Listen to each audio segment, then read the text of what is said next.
With a couple of issues. The left lane blocked due to a crash I-40 westbound just before exit 208. Also in the Midtown area, Charlotte Avenue near I-40, we have a crash. And on the East Bank, 24 westbound at exit 49, we have the right lane blocked due to an accident. And finally, 65 southbound right after Trinity Lane, we've got a crash reported there. We've got your traffic every 10 minutes, every afternoon on Super Talk 99.7 WTN.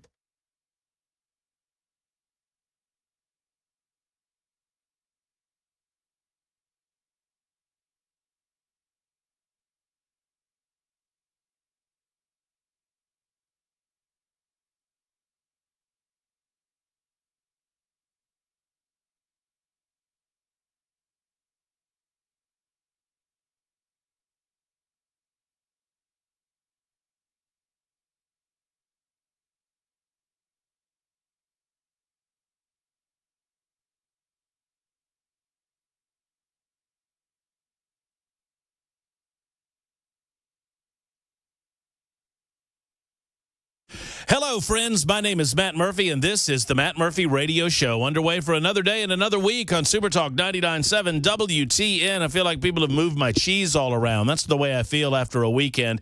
I don't know if it's my perception. Like, I come in and I think things have moved. I'm such a freak. I'm just absolute freak. Freak show right here, 3 to 7. Super Talk 99.7. They shouldn't call it Murphy Show. They ought to call it Freak Show. Well, we can change that. I mean, I wouldn't be against it. There's the voice of Chris Webber. He's behind the glass. He makes sure that everything that comes out of our speakers sounds as good as humanly possible. It is a difficult task. There's Jay Harper behind Chris Webber. Jay is in for the vacationing Ken Weaver today. Hello, Mr. Harper. How are you, sir? Matt, it's been years since I've seen you, it feels like. It's been a minute or two. Yeah. You doing all right? Yeah, man, doing good, That's good. nice. I did hear you on the coverage last night. Well done. Thank you. Thank you. I mean, it is our duty, it is our responsibility, and it is our honor to be with the folks that need us. Obviously, we were here last night. Brian Wilson and myself handled coverage as well as Bell K. Bell was behind the glass, making sure that everything went off without a hitch here at home base. I was back in Mount Juliet. Brian was in Watertown. And, here's the deal. We don't take any pleasure in that. It was about a 2.5-hour span of time, starting at around 10 o'clock last night and extending till about 12:30. I popped in a little bit right after 12:30 because there was a little tornado warning that popped up after that. But, the rules of the road are simple. If there's a tornado warning in our listening area, we're going to be on the radio. And we had a couple pop up. These were radar indications. I've not seen reports of damage in Columbia or Franklin outside of the, roofs off of sheds and down to trees and power lines. Mm-hmm. I've just not seen any report as to whether or not they confirmed a tornado hit the ground or not. Have you? I have not. The National Weather Service is still conducting their surveys. Humphreys County also receiving reports of some damage. In fact, I'm looking at Channel 4 right now, and you see a lot of barns and things that have been destroyed. That's right. So, there definitely was some damage out there. I live in Murfreesboro, and I was up watching the coverage and listening, by the way, because there were tornado warnings that were kind of headed for us there for a while. There was one deal. I would have, I've been doing it for a minute. I'm not a meteorologist. I'm not trained in all of this, but we've been doing these types of reports. I started doing this in Alabama, and then, of course, on Super Talk 99.7 WTN, we've been doing that kind of thing for a while. So I don't claim to understand how these things go. I don't claim to understand the in and outs of what creates a tornado and what dynamics have to be in place and what's not. And but I know this. Last night, I would have bet money that there was a tornado on the ground because of the amount of time that it tracked. They declared a tornado warning when that thing was back south of Dixon. And it went from south of Dixon all the way across Leaper's Fork, all the way across on 96, all the way across Franklin. And then eventually that same system is the one that impacted Rutherford County and I guess Humphreys County and in the Murfreesboro area. So that thing tracked all that way, indicating radar signature of a tornado. And apparently, I don't know if it got on the ground or not, but apparently the damage, at least as we understand it this afternoon, was relatively minimal, which is good news. That's good. Absolutely. And no loss of life. We're just here for two reasons, folks. We're here in case you lose power and you find it necessary to utilize an app on your phone or utilize a battery-powered radio, which we always encourage you to have around. That is first and foremost. And secondary, well, not even secondary. I guess I could flip them. We consider it to be our duty within our community that we impart the news to you as you need it. And it's a pleasure to be there. So, yeah, we were on from about 10 to about 12:30, 12:45, and then I couldn't go to bed. I was kind of monitoring the weather a little bit after that. Looks like, for the most part, we dodged a little bit of that bullet. I don't want it to be a cry wolf scenario for those of you that are relatively new to the community. Maybe you just moved in a couple of years ago and you're not used to these types of storms. Look, for every 3 or 4 misses, you get a hit, and you've just got to be prepared and make sure that you're ready to go at a moment's notice. And as I was saying last night, the last thing I'll say about the weather, as I was saying last night, I spit the bit on weather for a long time, meaning, I was like, look, we're all grown people, and all of this tornado warning stuff is getting a little too technical, and a tornado warning ought to mean that there's a tornado on the ground. I said that for years back in Birmingham. And I realized several years ago that I was looking at it, I think, wrong. Now I would accept that if you embrace where we've gotten to in technology, you recognize that the radar signature of what creates a tornado is evident before the tornado actually pops out and hits the ground. And sometimes they're going to flag a radar signature on a tornado and call that a tornado warning. When I was a kid, a tornado watch meant that there was some bad weather coming over the next couple of days. And a tornado warning meant that there was a tornado busting crap up on the ground. That's what it meant. And there was really not a middle ground to speak of. Now we have the technology available where we can pinpoint, okay, if it's going to happen over the next 30 minutes, it's going to happen right here. And y'all right here need to be aware of that. And I truly believe that advancement in technology is saving hundreds, if not thousands of lives every season. Because there are people that become aware of it earlier. There are people that get into their places of safety. We talk about that often too, that, look, I'm not telling you how to engage in your business. I wouldn't tell you how to run your life. But I hope that if you live in the state of Tennessee, that you've kind of worked out, hey, if this should happen, where are we going to go? I mean, everybody does that, right? I think so. Yeah. Would hope so. I would hope so too. Yeah. I mean, just if nothing else, you don't have to have a go bag or a go kit. Some people do. But at the very least, if I get flagged as a spot where a tornado is about to hit, where's my safest place in my home? Or is it best to leave my home if you're in a mobile home or another structure that's not stable? Where would I go? I would hope that people have figured that out by now, but that's what we're here for. That's what we try to do for you, and it was our pleasure. And I think Brian was taking a nap and then off on vacay. He mentioned that to me. He was like, "Yeah," really? He said, He's got a new Land Cruiser. I don't know how much of this I'm supposed to talk about, but he's got a new. What was he calling that when he got his remote equipment into his truck? He was calling it the Red Flyer. Red Radio Flyer. The Red Radio Flyer. Yeah. He has advanced that to the next level. Yeah. And now he's got his Land Cruiser. Is that what he was calling it? I don't know that he called it the Land Cruiser, but that's what I'm going to call it. That sounds like something he would come up with. But he was ready to. And I was a little confused. Eventually, I asked him off. We took a little break. Well, I think we got interrupted by an emergency alert.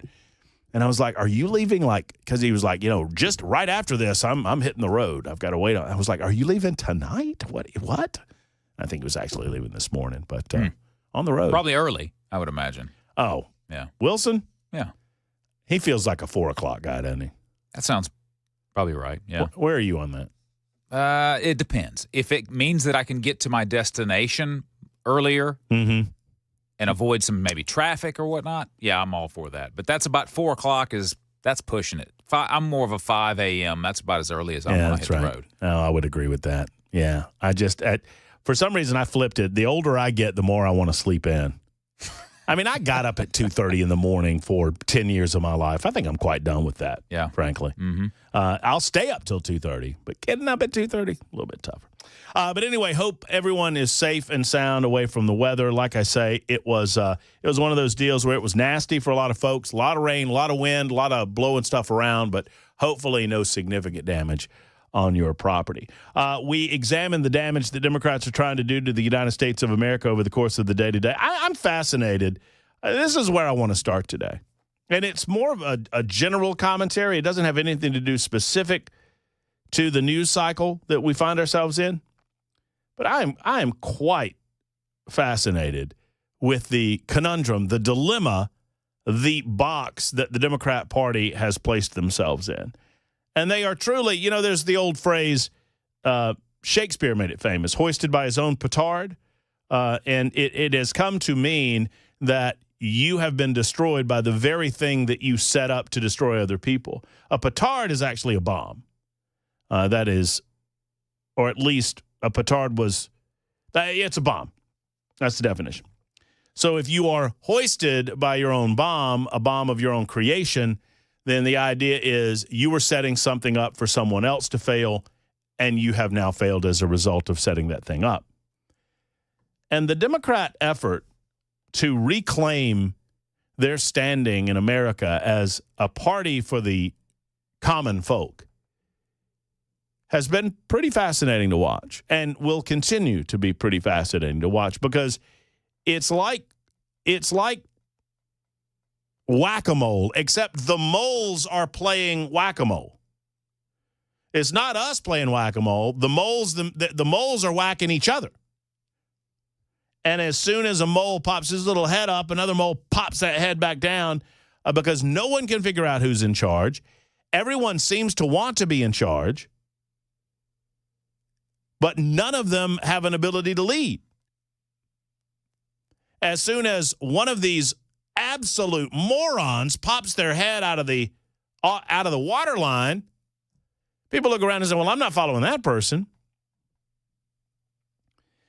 But the overall effort on the part of Democrats to attempt to reclaim their standing with their political base has been nothing short of hilarious.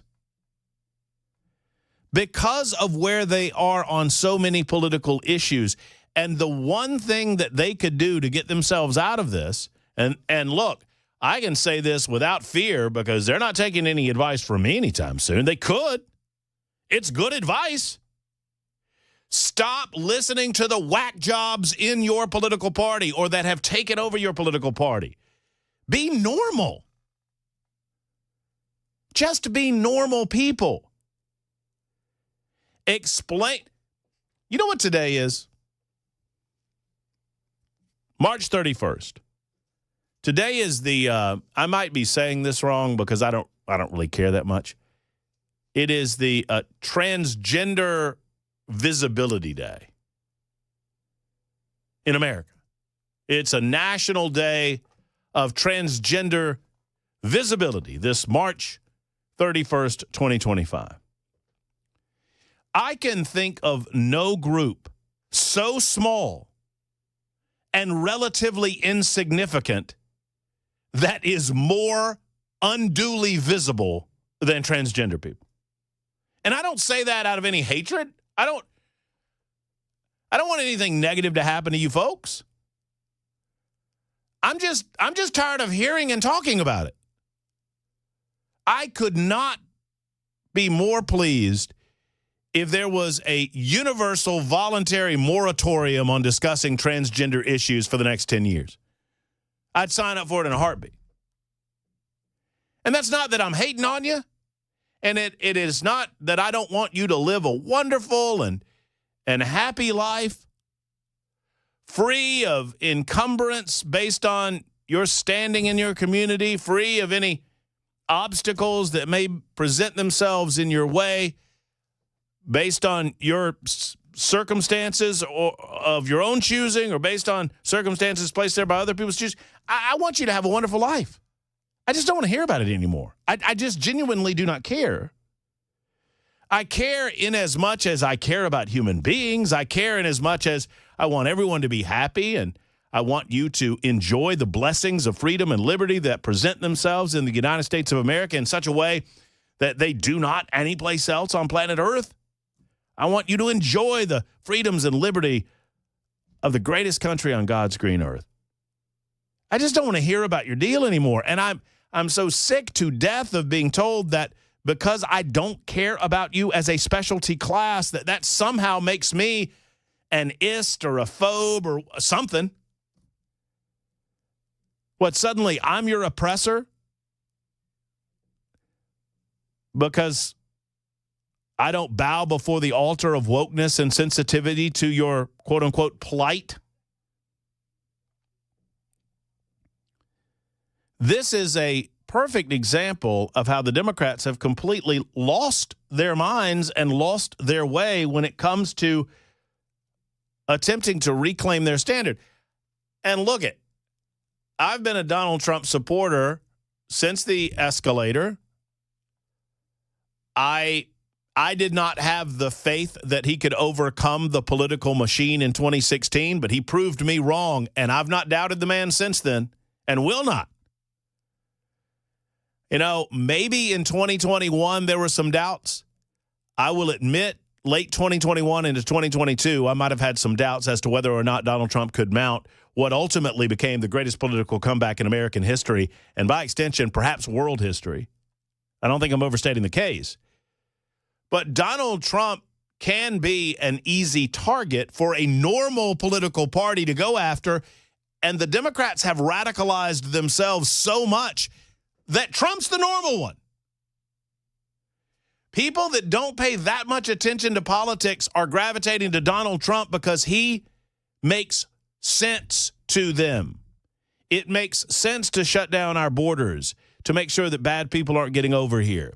It makes sense to go after fentanyl as it exists in the United States of America. It makes sense to up our energy production to be less dependent on foreign sources. It makes sense to try to stabilize our trade relationships, yes, even with our friends and our partners in this regard, to make sure that America is getting a fair shake and a fair deal. It makes sense to draw ourselves away from the idea of putting more of our young men and women in harm's way in foreign conflicts that America truly doesn't have anything to do with. It makes sense to battle these culture wars and to say, you know what? We don't think it's a good idea if biological dudes beat the crap out of biological females in any given sporting activity that they want to engage in.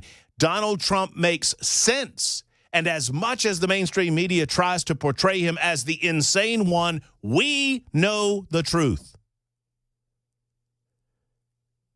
And the weirdos are all over there in the Democrat Party.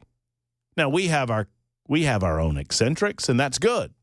I just want to explore this just a little bit, whether it's border process or Doge or the Signal story, how desperate the Democrats have been through several main players. Through Bernie Sanders, AOC, and Tim Walz, they are trying to normalize the Democrats again. Through those three people, some of the most abnormal human beings on planet Earth, or at least in politics. We'll begin there and discuss that. Your calls, as always, 615-737-9986. Would love to hear from you at the number. You can also super text us at the same line. Join us wherever you might be listening, on the app, on the radio, or on Talk TV. We thank you. It's The Murphy Show on Super Talk.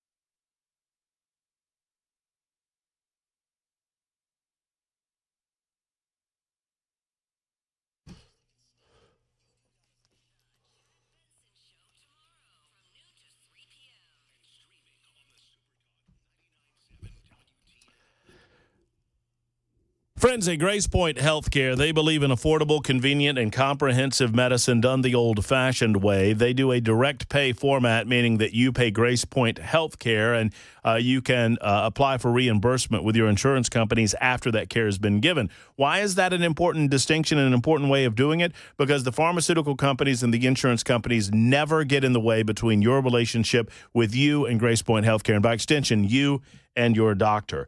They even do house calls when you're feeling too bad to leave the house. I mean, they're there for you, same day or next day service. Now, you can sign up for the basic Smart Care plan. It's a great and affordable option for you. $69 a month, and you have unlimited office visits throughout the course of the year, and they do diagnostics and lab testing included in that cost point. It is a great way to make sure that you have availability year-round for Grace Point Healthcare. Of course, you don't have to enter the Smart Care plan in order to get an appointment with Grace Point. 599-6868 is the number. 599-6868. Grace Point Healthcare, military veteran-owned practice. I love that as well. Go see them today, right in the heart of Franklin. Modern medicine delivered the old-fashioned way.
Hello, friends. It's Matt Murphy for the one and only Glock store. Friends, the bottom line is this. We are so lucky to have Glock store in our community, and I tell you this all the time, but it is true. You know, people search far and wide on the internet, and they get to the Glock store, and they know that they have found their home for all things Glocks and for all things Glock accoutrement, I like to say. That's a fancy way of saying all of those performance parts and customization that you know and love. You can look at them. You can find it at the Glock store. You can look at it at the Glock store, and it's really kind of never too early to talk about their brand new their brand new slot for their open house. Did you know that the open house is on the way? You listen. Open house is coming before you know it. This year it's going to be Saturday, May 31st, and I know that seems down the road. We've got a full month of April, full month of May, but I just want you to write this down in your calendar because you want to be there. We've got more details as they become finalized, but of course, yours truly and some of the other gang at Super Talk 99.7 will be there. They give away custom Glocks. I mean, it's just, it really is the event of the season.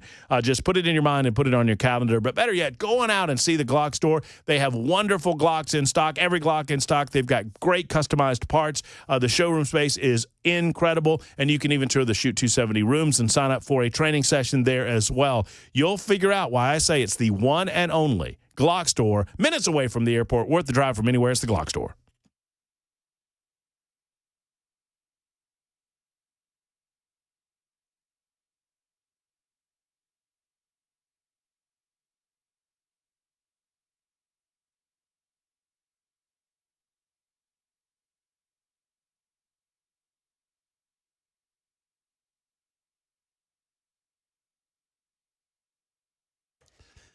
The astronauts that were stranded in space are now speaking publicly of their experience, and a weekend Antioch raid has resulted in some charges against some people. We'll fill you in on those stories and more at 3:30 on Super Talk 99.7 WTN.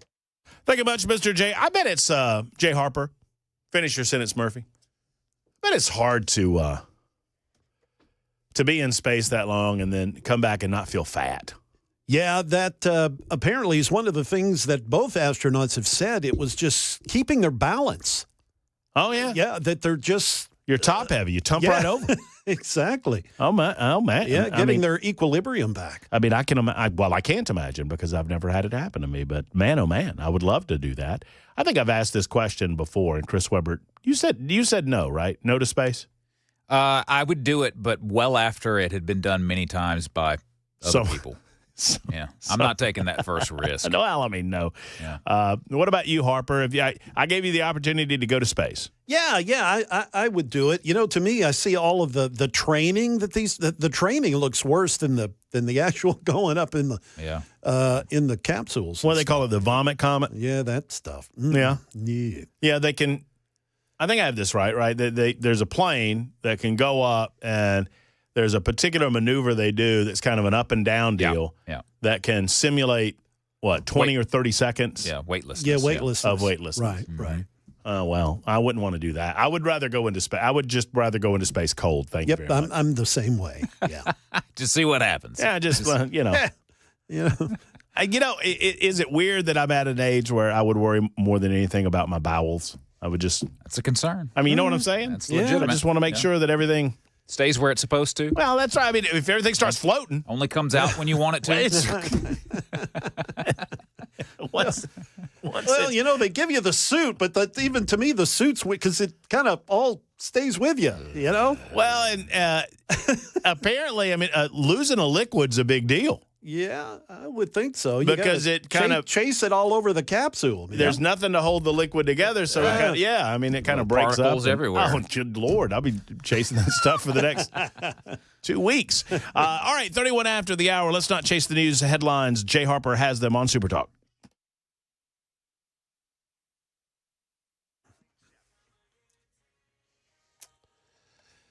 Yes, it's 3:31, and I'm Jay Harper. I'm in for Ken Weaver. He's off gallivanting, having fun on his vacation. I've got your top stories, and we'll have a weather forecast here momentarily.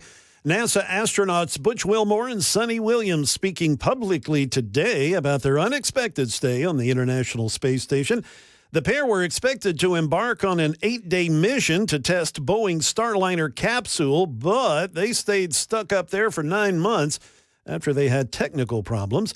They splashed back down to Earth on March 18th. Speaking from the Johnson Space Center in Houston, Wilmore said he's grateful for the support, adding what he does is a team sport. It encompasses organizations throughout NASA, throughout the country, coming together. The Commercial Crew Program, headquarters, the International Space Station program, working together day in and day out behind the scenes, diligently to make all of this work. Back here in Nashville, Channel 4 reports that 3 people now are facing charges after a raid at an Antioch nightclub over the weekend. That's according to the U.S. Attorney's Office. The arrests are connected to drug-related crimes involving 2 Antioch nightclubs. The following suspects are facing charges: Ramon Salim, 37 years of age, along with Antoine Rhodes, 44, and Jorge Luis, 35. The U.S. Attorney's Office also says that Luis is an illegal. He's here from Mexico with no legal status in the U.S. Court documents show that Salim owns and operates the Miami Club in Paisanos Bar. Paisanos operates as a nightclub on the weekend, and upon closure, Miami Club opens next door as an after-party nightclub. The U.S. Attorney's Office reports that between 2020 and last year, Metro Police, they've gotten more than 400 calls for service at the clubs and nearby businesses. That's the latest news. Traffic and weather are on the way. I'm Jay Harper, WTN News.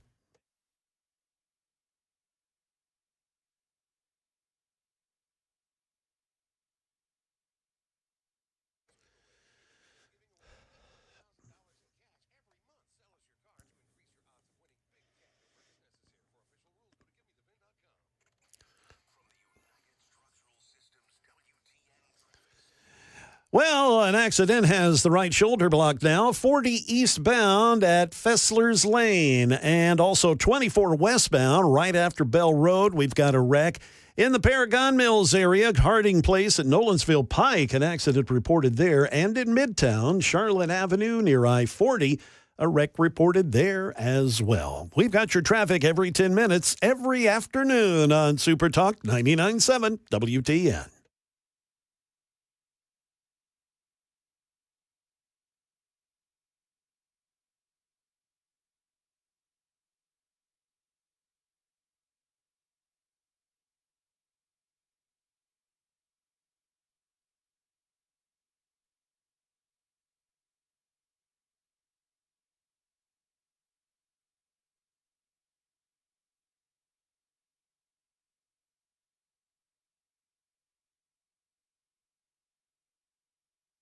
All right, folks, so if you've not gotten an AC maintenance checkup with Efficient Heating and Cooling, still plenty of time. Jeff Eddy's ready to go. He has technicians available for you right now this week. Let's get it done.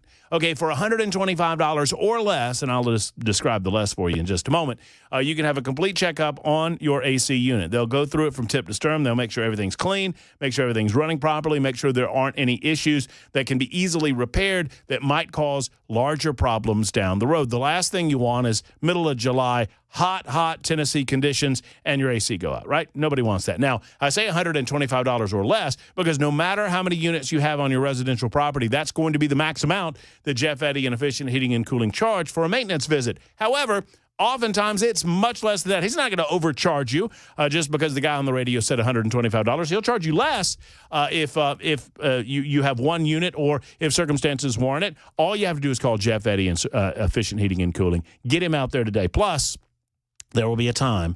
I mean, sadly, there's a life cycle to your AC. And if it's time, they're an Elite Pro partner with Rheem, and they can help you make that right selection for you and your family. 615-784-4424 is the proper number. 615-784-4424. Go to efficienthvac.net.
Hello, friends. My name is Matt Murphy, and like so many of you, I have now made the switch to the Wellness Institute of Nashville. Many of you might know that I've had back problems going back years and years and years. Well, in Mount Juliet, there is a place, really, for any of our listeners, there is a place right there in Mount Juliet that can help. It's Dr. Mitchell, Dr. Ashley, and the Wellness Institute of Nashville. Now, what I'm going to tell you is very important to your health and your well-being. If you call my friends, I've known Dr. Mitchell for some time now, and now we finally put together a relationship where I can talk to you about everything that he's doing to advance the concepts of chiropractic care and to help you with non-surgical spinal decompression. Spinal decompression is so vital in helping people just like you that have had back pain problems for years. I know it has assisted me. Start off this year or go and find a pain-free way to handle some of your back pain with Dr. Mitchell, Dr. Ashley, and the Wellness Institute of Nashville. And in honor of our 47th president, 47% off right now their non-surgical spinal decompression with a big 47 offer in 2025. 615-246-5009. That's 615-246-5009, or go to painisbad.com. My name is Matt Murphy, and the Wellness Institute of Nashville has my seal of approval.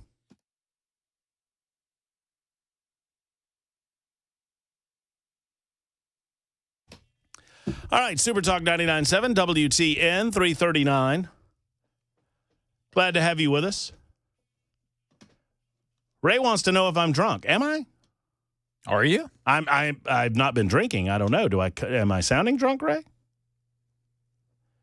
Matt, the crazy loon left doesn't believe in normal anymore. That is where they were. Okay, I'm going to read his text. This is the guy accusing me of being drunk. Y'all ready?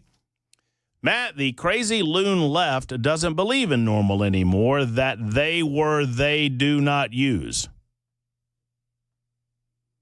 And Jasmine Crockett. And then 10 minutes later, are you drunk? LOL. Well, I don't know if those two things are affiliated, but the answer to the last question is maybe. Anyway, you may super text us, as Ray has done, 615-737-9986, by all means. Speaking of these astronauts that have come back from orbit, as Jay Harper and I were talking about along with Chris Webber moments ago, they are now speaking out. Butch Wilmore, I always forget the other one, Sunny Williams, I think is her name. They spoke out to Bill Hemmer on Fox News in their first interview since they were rescued by SpaceX after spending 9 months stranded, essentially, in space. Here's a little portion of that interview. What would you like to say to President Trump and Elon Musk? I respect you. I trust you. You've given me no reason not to trust you, either one of them. What they say, I can't say what they say. I haven't lived that. But I have no reason not to believe anything they say because they've earned my trust. And for that, I am grateful that our national leaders actually are coming in and taking part in our human spaceflight program, which we see is hugely important global significance, and they take an active role. And based on the past and what we see now, with them doing that, it's refreshing. Not just refreshing, it's empowering. It's strengthening for our nation. I think it's a good thing for our nation when the national leaders, especially something that has high visibility, are involved in the process. Yes, I'm grateful for that. And, I'm just glad that they're involved and they take notice. And, our situation, I think I've mentioned before, maybe wasn't the perfect situation, but allowed a lot of people, including the president and Elon, to look at what's going on the International Space Station, take it very seriously, and understand that our involvement as a country, as a spacefaring nation, is really important throughout the world. And it sets an example, and it shows, our ability to be able to do the hard things, put people in space, operate in space, work in space, and then bring us back. It's I'm a little bit. You can tell that Butch Wilmore is a little more ready to go there than Sunny Williams. In terms of his appreciation for Elon, his appreciation for perhaps Donald Trump. And I've seen a little online about almost a demand that these astronauts become in some way political in their response to some of the questions. I don't fault Bill Hemmer for asking the question, and frankly, I think it's a pretty good question because sadly they were thrust into a political situation that was not of their doing. These two astronauts went up into space, trained for however many months or years to have the ability to go up into space, and I don't believe that it's a requirement for you to declare your political affiliation, whether it's a Democrat president or a Republican president. I don't know what the political affiliation of either of these two individuals really is, and I don't think it matters. And I know it's a little odd for me to say, but I'm compelled to say it nonetheless. I think it's a little unfair for any of us to demand that they engage in political conversation. I would like to believe that our NASA astronauts and really any endeavor that we have to reach the heavens would be to a certain degree beyond that, but also appreciative of those individuals that are directly responsible. So I'm not against offering appreciation to Elon Musk and to Donald Trump for coming together and getting them back on planet Earth. At the same time, there seems to be a desire to politicize this. And I don't know, am I wrong for not wanting NASA to be politicized? I want NASA to be above that. I want everyone, regardless of your political affiliation, to have an incredible appreciation for what Elon Musk is doing. Now, I'm not the one that's doing the politicizing, by the way. I would suggest it's the political left that does that with his electric vehicles and, by extension, SpaceX itself. But there's only one individual that seems determined. Well, two, if you count Donald Trump. I see two primary individuals that seem determined to continue the exploration and that exploratory spirit. Well, that hell brought us to the United States of America to begin with. It took us to the moon. That created that dynamic by which manifest destiny existed. And that's Elon Musk and Donald Trump. Elon Musk says that he believes that we can land on the moon. I think this was men on the moon in the 2030s, in the early 2030s. That's 7-8 years from now. On Mars? Did I say the moon? I didn't mean the moon if I said the moon. Yeah, you said the moon. I said the moon the first time. Well, that's how ridiculous this concept of landing on Mars seems to me. By the way, have you seen some of the new videos coming out of Mars, the new technology and the ability that we have to capture really, really good film of the Martian landscape? And it is the noise is what is as creepy as can be. There was one that I saw on social media recently. I mean, and it's as you might expect. It's red, there's a lot of iron, and there's a lot of rocks, and that's about it. That's about it. It's just, it looks like a huge red desert. But I don't know where the noise comes from, but whatever noise this is creepy as hell. It's like this constant buzz. And I don't know if that comes from I don't think it's from the equipment. I think it's from the atmosphere. I don't know. Yeah, that's kind of creepy. It is quite creepy. But I'm excited about the possibility of getting to Mars, and I only see one political party that is interested, it seems, in that level of exploration, and that would be the Republican Party, and only one group of people, and that would be those that are interested in lessening the burden of on the taxpaying citizen and advancing the cause of getting ourselves either through a private method, SpaceX, or through public dollars with NASA. I applaud Butch Wilmore and Sonny Williams, and I'm glad that they're back home safe and sound. And yes, of course, these astronauts that were interviewed have one primary individual to be thankful. And let's be clear, the Democrats politicized this deal to begin with. The storyline, the arc of the storyline, which the mainstream media outlets have now completely dropped, is plain as day.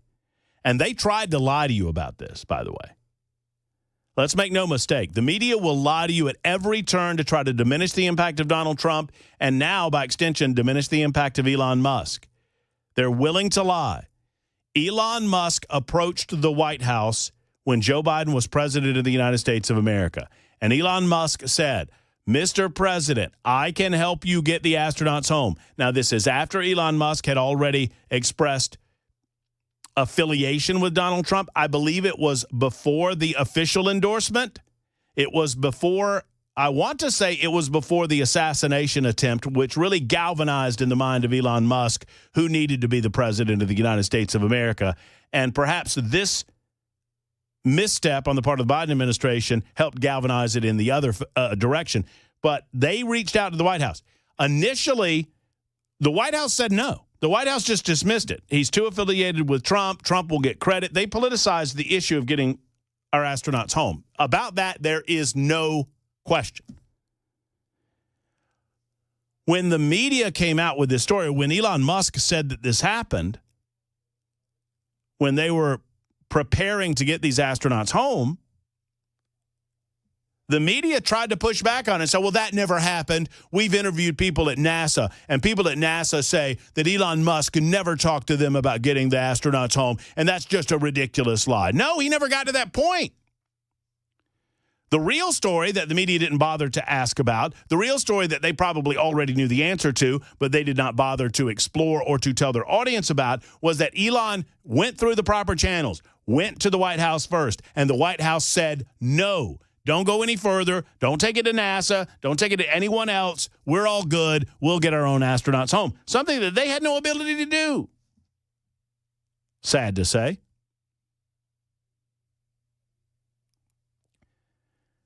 And when Donald Trump was elected president of the United States for the second time, the work began on getting our astronauts home, and now they're home safe and sound, and now they're being interviewed. Initial interview, exclusive interview by Bill Hemmer of Fox News.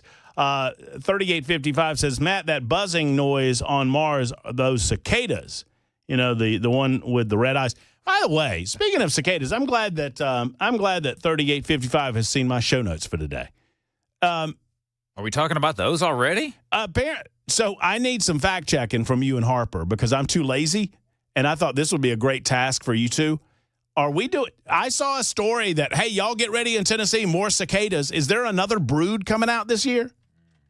That's because I don't think I've had enough of the cicadas. Thank you very much. Let's see. In 2025, brood 14, a 17-year cycle of cicadas will emerge in 13 states across the eastern U.S., including Georgia, Kentucky, Indiana, Massachusetts, North Carolina, New Jersey, New York, Ohio, Pennsylvania, Tennessee, Virginia, West Virginia, and potentially Maryland. How big of a brood is that old 14? Does it say over there? Pretty big brood? Say. Because apparently the last year was brood 10, right? It was a big old brood. Biggest brood in the history of brooding. Okay. I don't know. It doesn't say. But they're coming back. Yep. All right. Well, get ready for all of that. It's considered to be among the largest periodical cicada broods, along with brood 19, which emerged in 2024, apparently, in Connecticut, or in some places. Well, that was University of Connecticut, but anyway.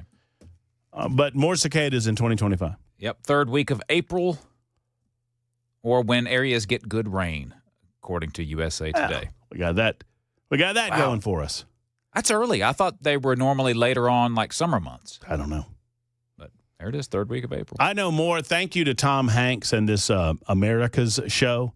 Are y'all watching that at all? I've not seen that. It is on network television on Sunday nights, I want to say. I think it's NBC. That if I'm not explains why I mistaken. have not seen it. But well, for most of you. Yeah, that's right. Well, it was an example that I was going to bring up last week about why we don't need public broadcasting anymore. Because now they are doing the type of programming that at one time was almost the exclusive domain of public broadcasting. We're seeing that on network television now because this is, it seems to me, well, I'll tell you what, I'll tell you about the show in a minute. But they went through the cicada cycle with video. We actually saw right there on my television, without blurring anything, we saw actual, cicada sex right there. I was a little surprised that we've sunk this low. How do they get away with that? I don't understand it, but maybe network standards aren't what they used to be. But I'll describe it for you in just a moment. The intimate inner workings of there was a little table with some candleware and some candlesticks. Wow! And one of the little cicadas had trouble getting the candles lit. And it's apparently a big dilemma for him. You gotta woo the female cicadas. This is 53 after the hour.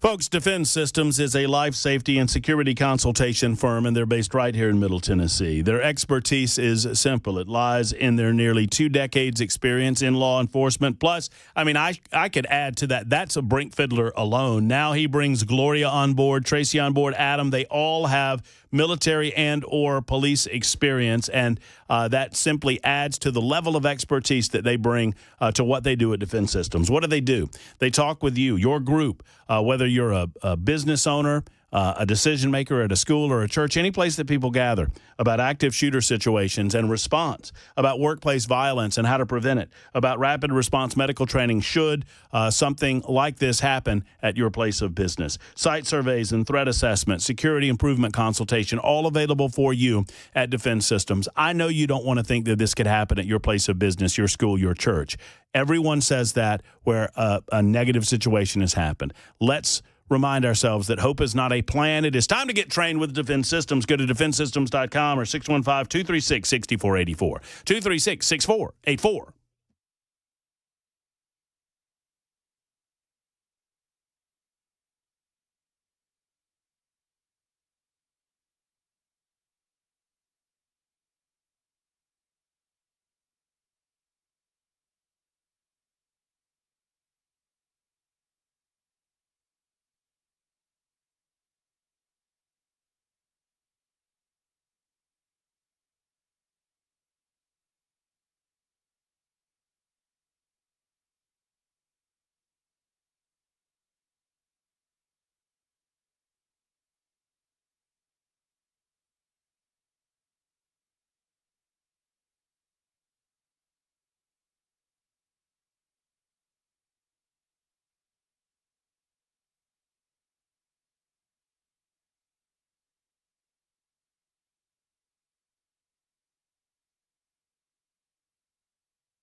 Despite the actions of a federal judge, more undocumented migrants deported to El Salvador. President Trump, he's raising eyebrows over his talk about seeking a third term.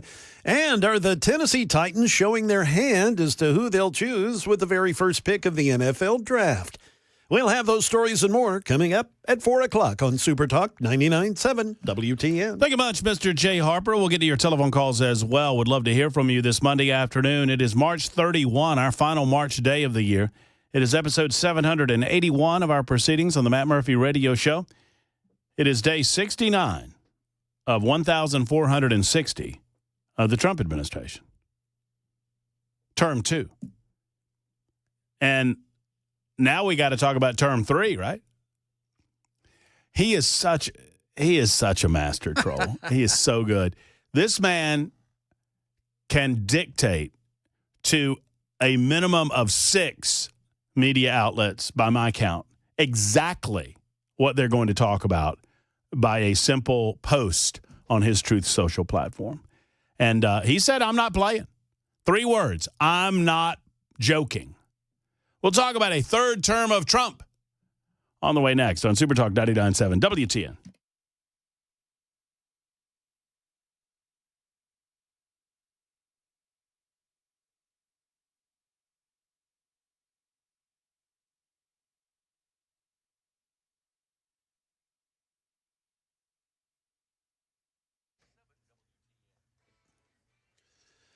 Good afternoon. It's 4 p.m. and I'm Jay Harper sitting in for Ken Weaver, and I've got your top stories. We'll get you a forecast and a traffic report here momentarily. According to the State Department, 17 more undocumented migrants were deported to El Salvador.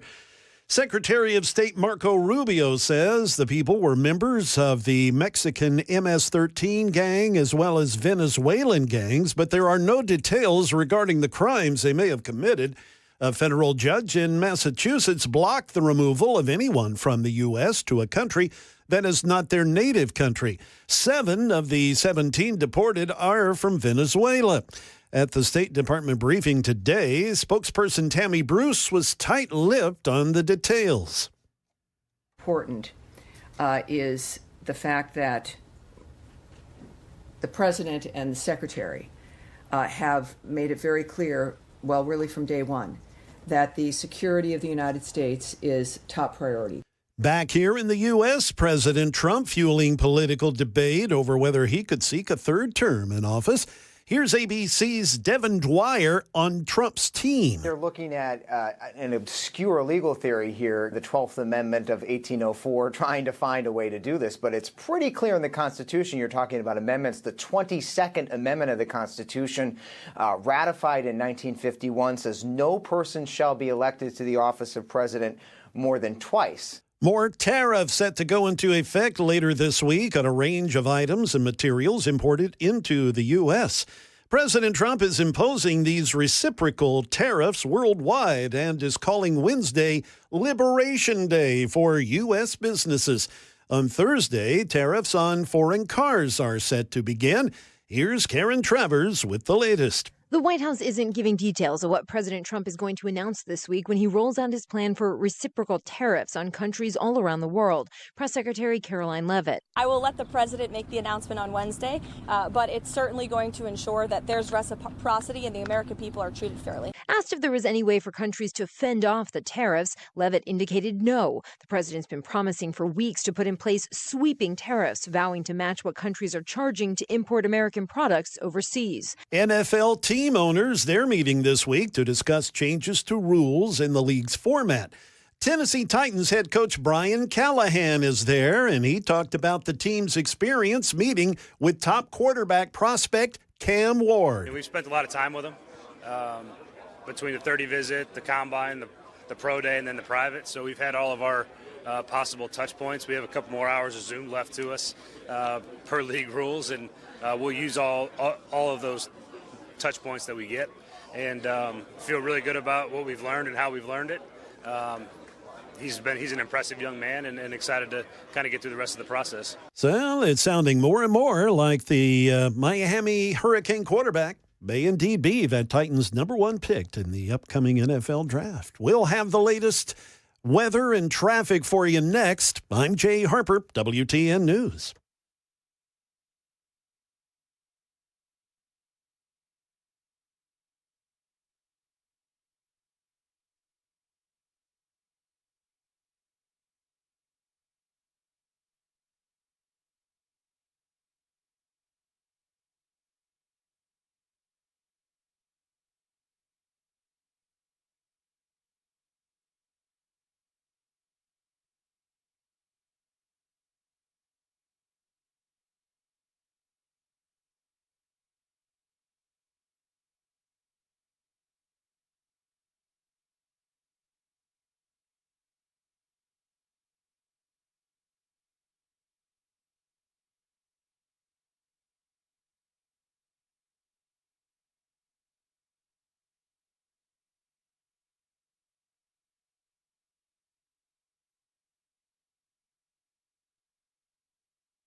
On the East Bank, a wreck has blocked the left two lanes of Interstate 24 eastbound before exit 47A. In Madison now, 65 northbound, just past Old Hickory Boulevard. The left lane's blocked there due to a wreck. And in Smyrna, 24 eastbound as you approach exit 70, that's Almaville Road, a crash reported there as well.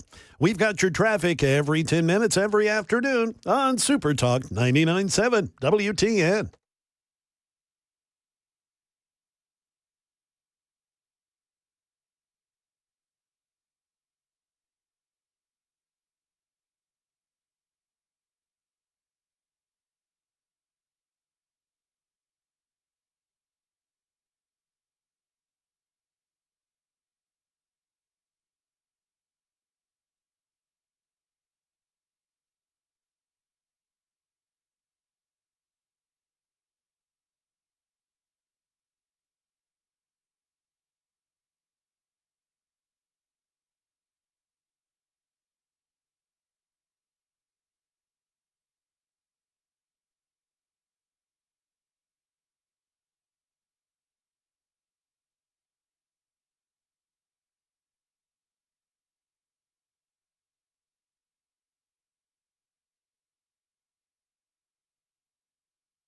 Here we go. Hour number 2 of the Matt Murphy Show in progress right now. Super Talk 99.7 WTN. Pleased to have you with us. It's 8 minutes after 4. Good afternoon, everyone.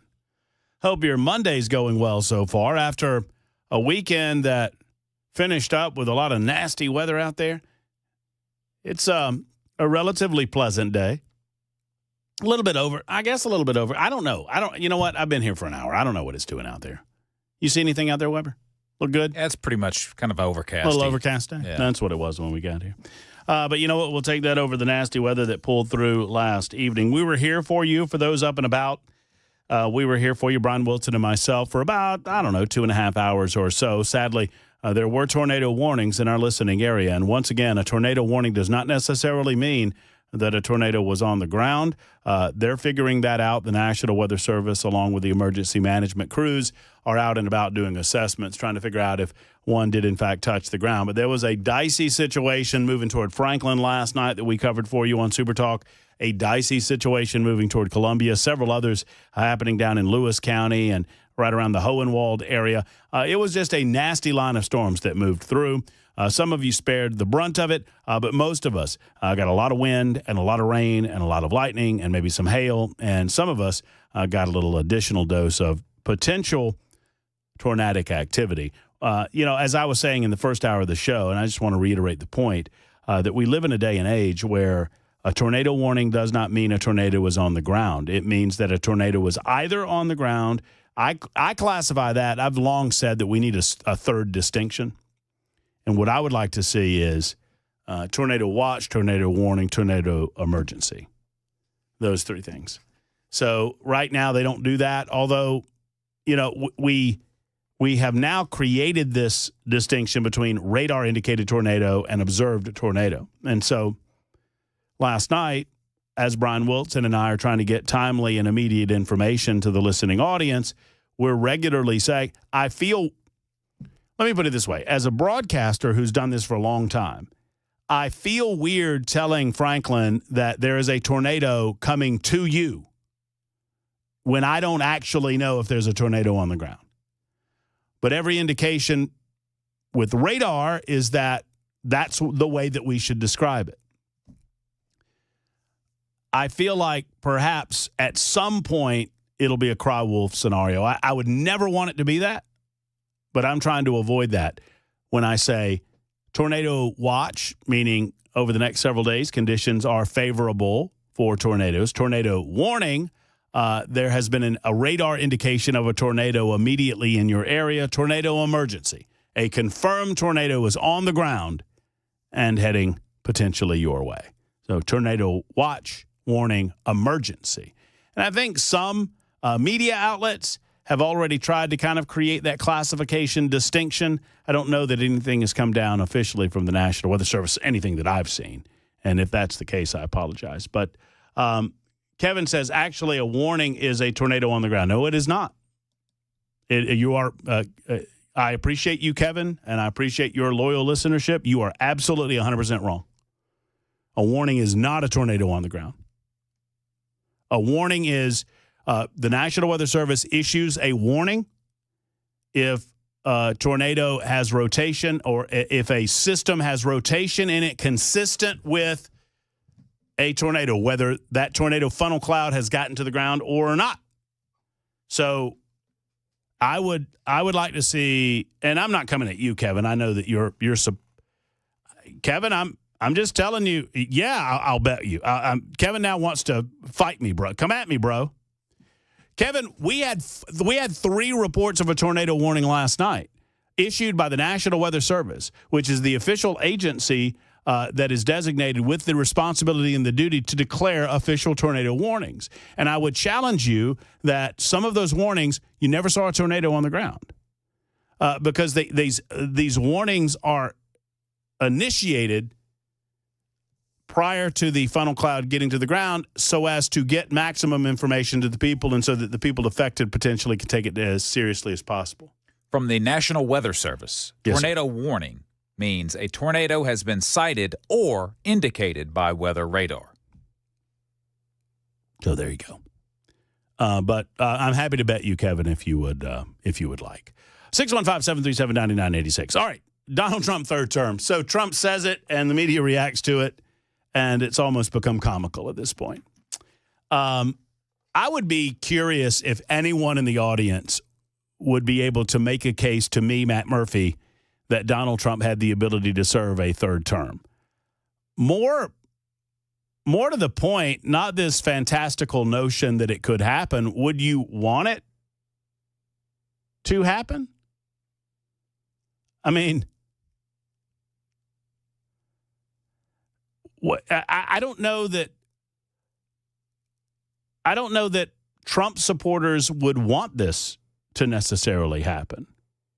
I know I'm ready, willing, and able to take this second term that, I mean, let's be honest, 3 years ago, I don't know that most of us thought that a second Donald Trump term was in the cards. We felt like that second term had been stolen from us in so many different ways in 2020, and that it was never to be regained. But we, the people, rose up and We, the people, spoke loudly and clearly in November of 2024, November of last year, as to our desires. And obviously, we have our man, and he's doing great work only, less than 100 days into his second term. And boy, the activity that's been going on in D.C. and beyond has been fascinating to watch. Do you want a third term? Now, the Constitution is quite clear that a president may not be elected to more than 2 terms in office. It is also quite clear that you are not eligible to run as a vice presidential candidate if you are not eligible to be president of the United States of America. And so one could make the case, because there are actually people out there. Does anybody actually believe this, or is this Trump trolling the mainstream media to the point that he gets them to cover the things he wants them to cover? Donald Trump says jump, and the mainstream media says how high, Mr. President. And he's been doing it since 2015. He got more earned media than any other presidential candidate in the history of presidential politics, meaning free media that he does not have to pay for. And he seems to have an ability to change the narrative at any moment of his choosing. All he has to do is pop on social media, and on his Truth Social account, I'm going to pull up the actual Truth Social tweet. It's not a tweet. It's a truth, I guess, is what they call it. I'll pull up the actual truth itself so as not to muddle the president's words. But he said it himself. Look, I'm not joking. I think I can I think I have the ability to serve in a certain capacity, and I'm not kidding around. And for most of us, we kind of scratched our heads and said, what are we talking about here? He has completely taken over the CNN narrative. It's all they're talking about. Well, they're talking about a few other things that they think will reflect negatively on the president, like tariffs. It is not a real thing, and I don't think that we would want it to be a real thing. Donald Trump is now 78 years old. I think that's right. He would be 82 if he served in any other capacity. Even if he had a second term in him, or if he was not term limited, I would suggest to you that perhaps it is well time to pass the baton. Obviously, Donald Trump has changed the face of politics in such a way that the Republican Party has been changed for the better. And they changed, the establishment did, kicking and screaming into a more populist party. I think that's for the good. But at some point, you hand the baton to J.D. Vance or someone else in your inner circle. Oh, but Donald Trump says, no, this is possible. Now, what does he rely on? The suggestions are that you somehow convince 38 states? You would have to convince 38 states to change the Constitution of the United States of America. That's not going to happen. You could, another suggestion that I've heard over the last 12 hours, that he run as vice president on a J.D. Vance Trump ticket, like J.D. and Trump run.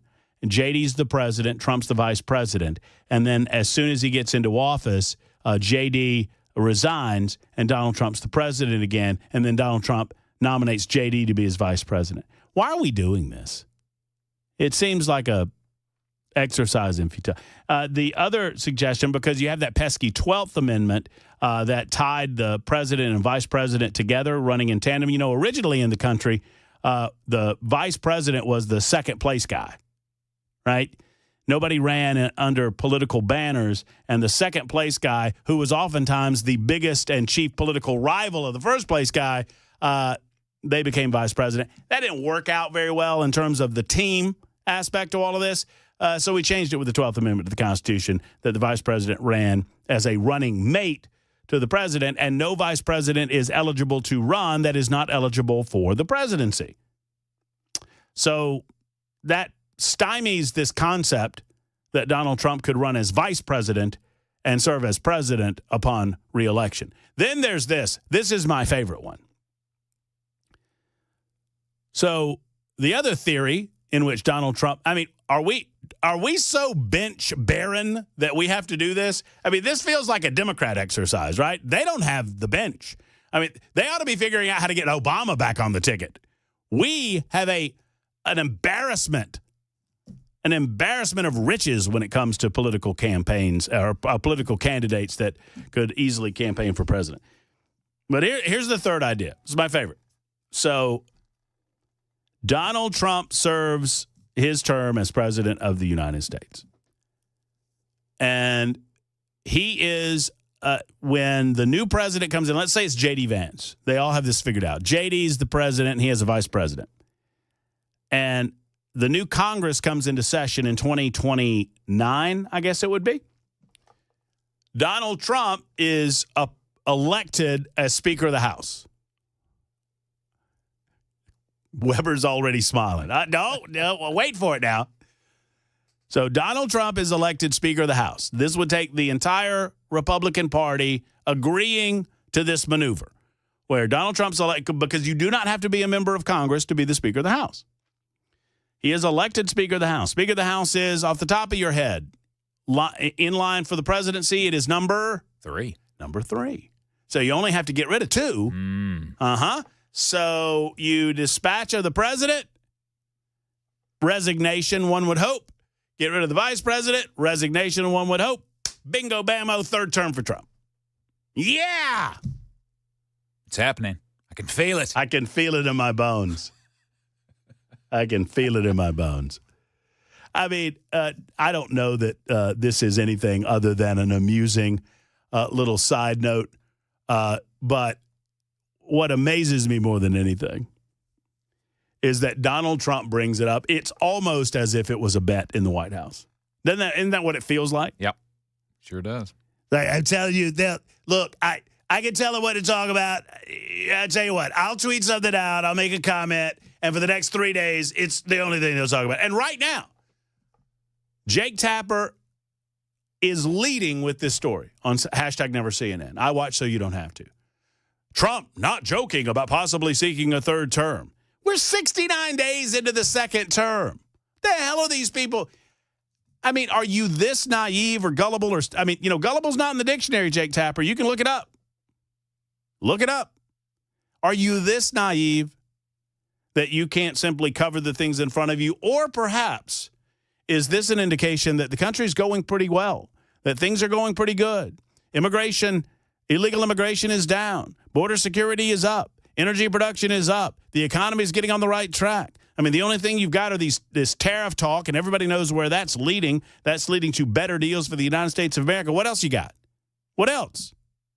Can't talk about egg prices anymore. So I suppose we're going to discuss Donald Trump not believing in the Constitution. I'm not about to be lectured by these same people that covered up the fact that Joe Biden was mentally incompetent to be president of the United States. And they never once brought up the 25th Amendment of the Constitution. They brought it up plenty during Trump's first term, not once during Biden's term.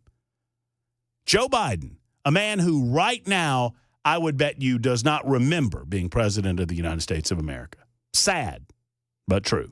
22 after the hour on Super Talk.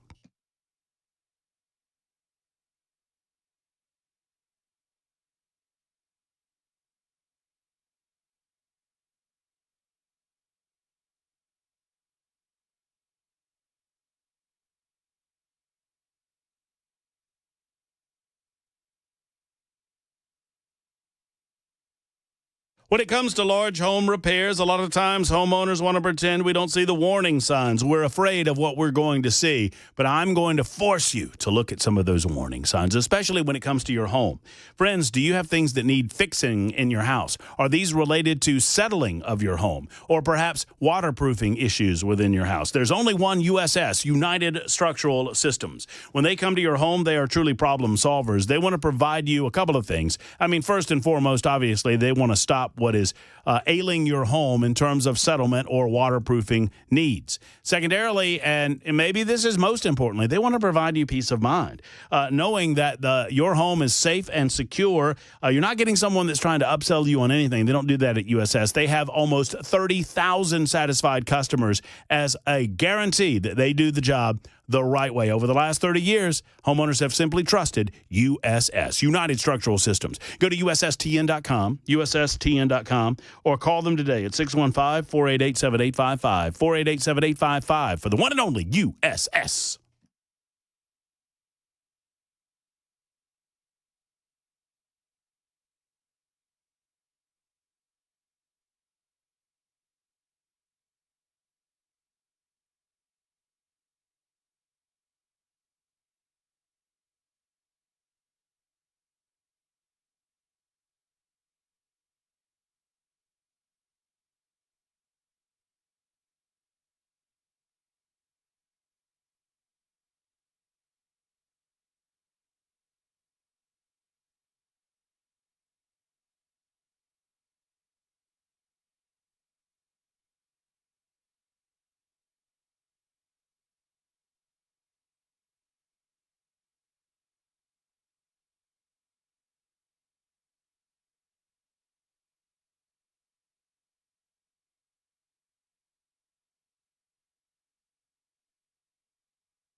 Still no consensus between Russia and Ukraine on how to end the war in Ukraine.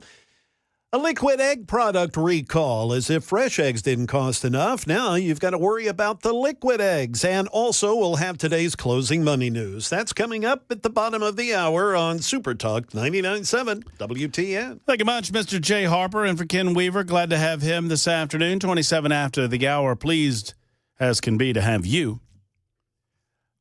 Many of you on the Super Text line, 615-737-9986, are indicating that I've been trolled by the mere mention of this third-term talk that I have been trolled by Trump himself.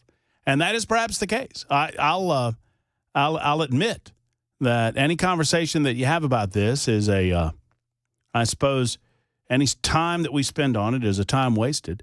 I do think it's foolish talk. Some are suggesting that Donald Trump, this is an example of that 3D chess, right? I love it when Trump plays that. I've never seen a game of 3D chess, but I love it when he plays it. I struggle with 2D chess. I have my moments. Do you play? No. That's why I struggle with it. I was hoping because you said I struggle with it, and I was like, man, if he plays, then there's a guy that I could potentially beat.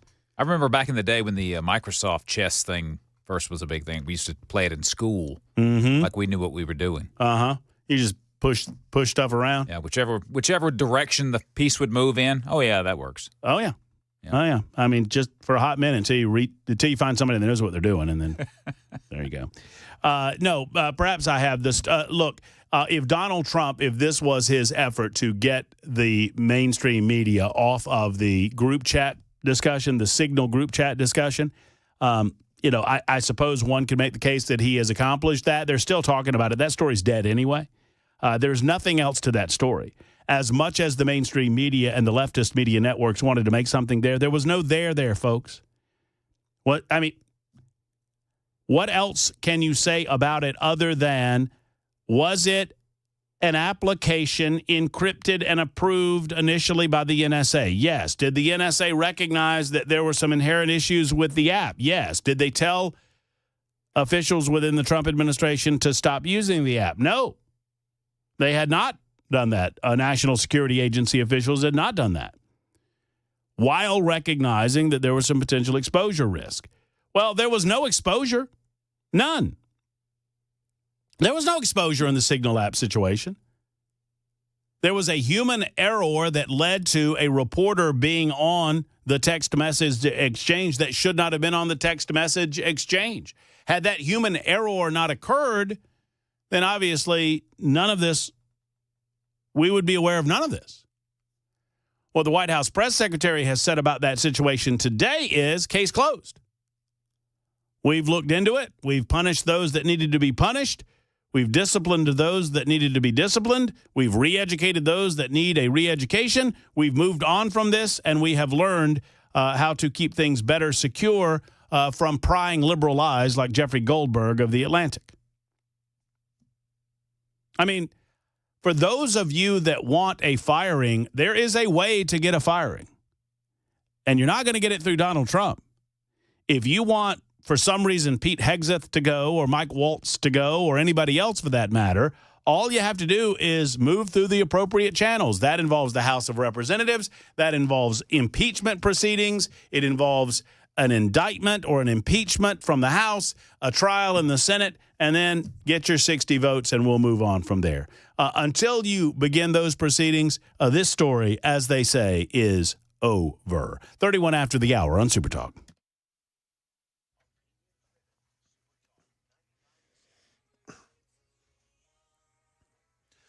Good afternoon. It's 4:31. I'm Jay Harper in for Ken Weaver. I've got your top stories. A full forecast and a traffic report are on the way. Still no consensus between Russia and Ukraine on how to end the war in Ukraine. The U.S. brokered framework ceasefire deal is a long way away from an agreement. And the White House says President Trump has expressed displeasure with both Russian President Putin and Ukrainian President Zelensky. ABC's Marcus Moore says all of this is happening while Russia has launched a fresh round of attacks on Ukraine. Drone attacks have continued. In fact, Russia launched 131 drones across northeastern Ukraine and in the Kyiv region. Officials say that half of those drones were shot down, but that some did make it through their defenses, including in a residential area in Kharkiv, where several people suffered injuries. And also over the weekend, Ukrainian officials say that a military hospital was targeted, and they have accused Russia of committing war crimes. More than 212,000 pounds of liquid egg products have been recalled because they may contain bleach. According to the USDA, Cargill Kitchen Solutions is recalling some egg substitutes from the Egg Beaters and Bob Evans brands. The recalled products have an establishment number on them, G1804. That's printed on the packages. The USDA says the recalled products were confirmed to be shipped in Arizona, California, Colorado, Florida, Illinois, and Iowa, but there is a good possibility that they were indeed distributed nationwide.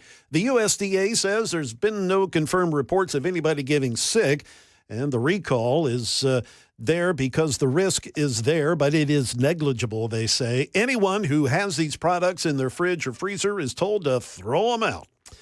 Now, let's turn to today's closing money news with Michelle Frenzen. From ABC News, Wall Street markets around the world fell in anticipation of President Trump's sweeping tariffs going into effect on Wednesday. But Wall Street's major indexes were mixed on March's last day of trading on Wall Street. The Dow was up 418 points after a morning dip. The S&P 500 gained 31 points, but ends the quarter with a more than 5% loss.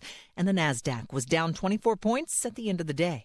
Mortgage company Rocket announced it's buying competitor Mr. Cooper in a $9.4 billion stock deal. This just weeks after Rocket bought the real estate listing company Redfin. Rocket says the combined companies will represent 1 out of every 6 U.S. mortgages. France's antitrust watchdog has fined Apple $162 million.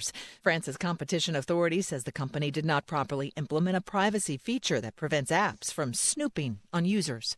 That is the latest news. Traffic and weather are next. I'm Jay Harper, WTN News.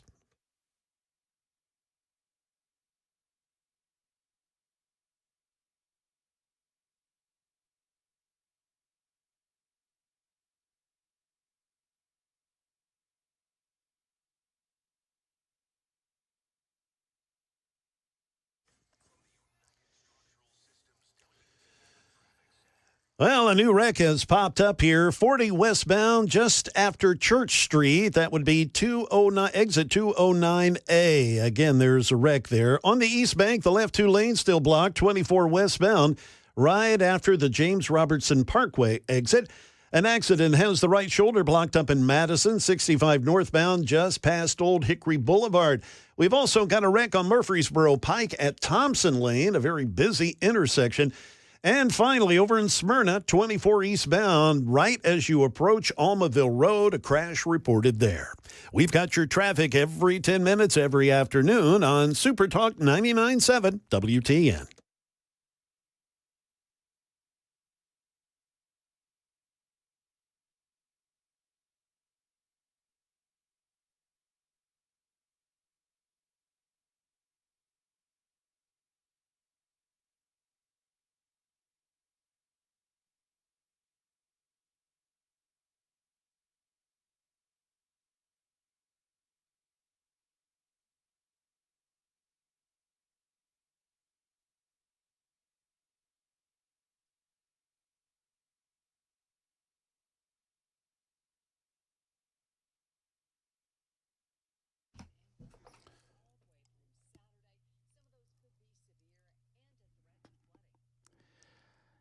I don't have my Drake britches on today that I bought from Volunteer Outfitters, but I have some, and you may have some as well. Now, you might not call them britches, but I do. You might call them pants, and that's fine. That's all well and good. Just go to Volunteer Outfitters and see the incredible selection that they have. They've got the Huck line, Drake, Aftco, Orca, Extra Tough boots, and much, much more. I don't know if they're going to run out of those Orca martini glasses or not, but they've got them at Volunteer Outfitters, and you will love them when you see them. To see them, is simply to love. And they've got a lot of team gear out there as well. I mean, just anything for the hunter, anything for the fisherman, anything for someone getting ready for boating season, they've got it for you at Volunteer Outfitters. Here's the deal, friends. They have all of the incredible brands that you love.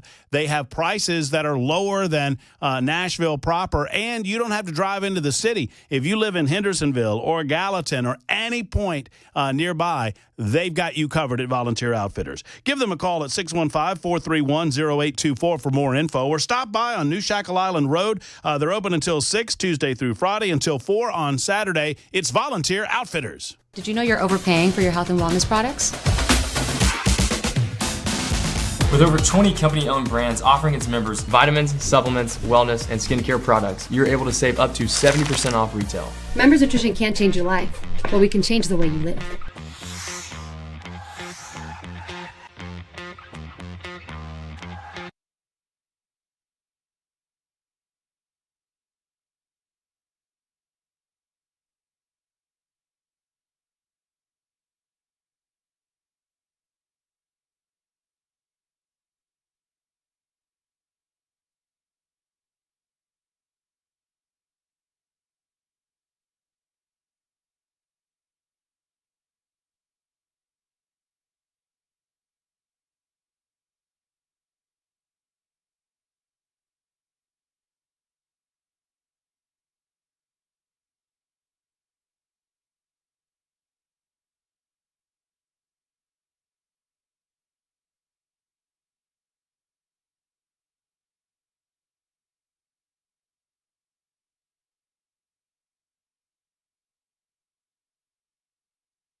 Well, looky here, ask and ye shall receive. We were curious whether or not there would be confirmation of actual tornadoes from last evening.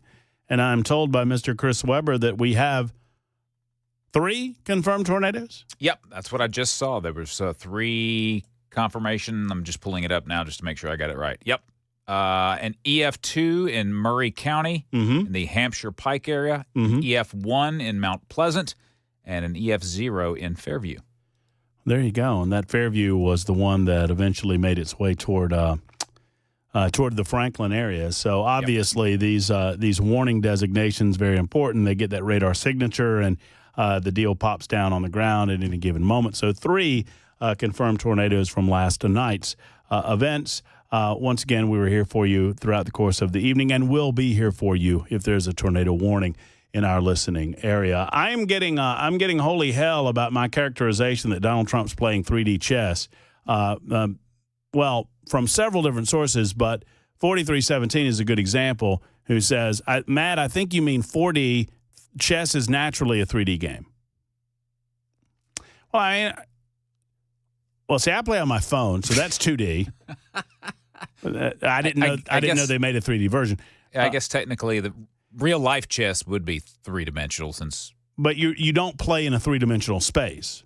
No. You go forward or backwards, side to side. You don't go up and down. That is true. That would be 2 dimensions. Yeah. So that would be a 2-dimensional game board played in a 3-dimensional world. Yeah. The pieces are 3-dimensional. Yeah, sure. But the gameplay and the game board is 2-dimensional. Yeah. And just while we're talking about chess, I would like to remind all of you in the listening audience, I try to remind you this from time to time, but if you ever find your way over to Asheville, North Carolina, if you ever happen to find your way to the Biltmore, have you ever been to the Biltmore, Chris? I have not.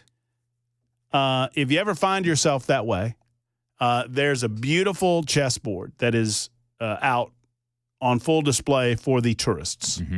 You are not to touch that chessboard. I know this on personal and good authority. Apparently, it was Napoleon's, and they don't want you touching it.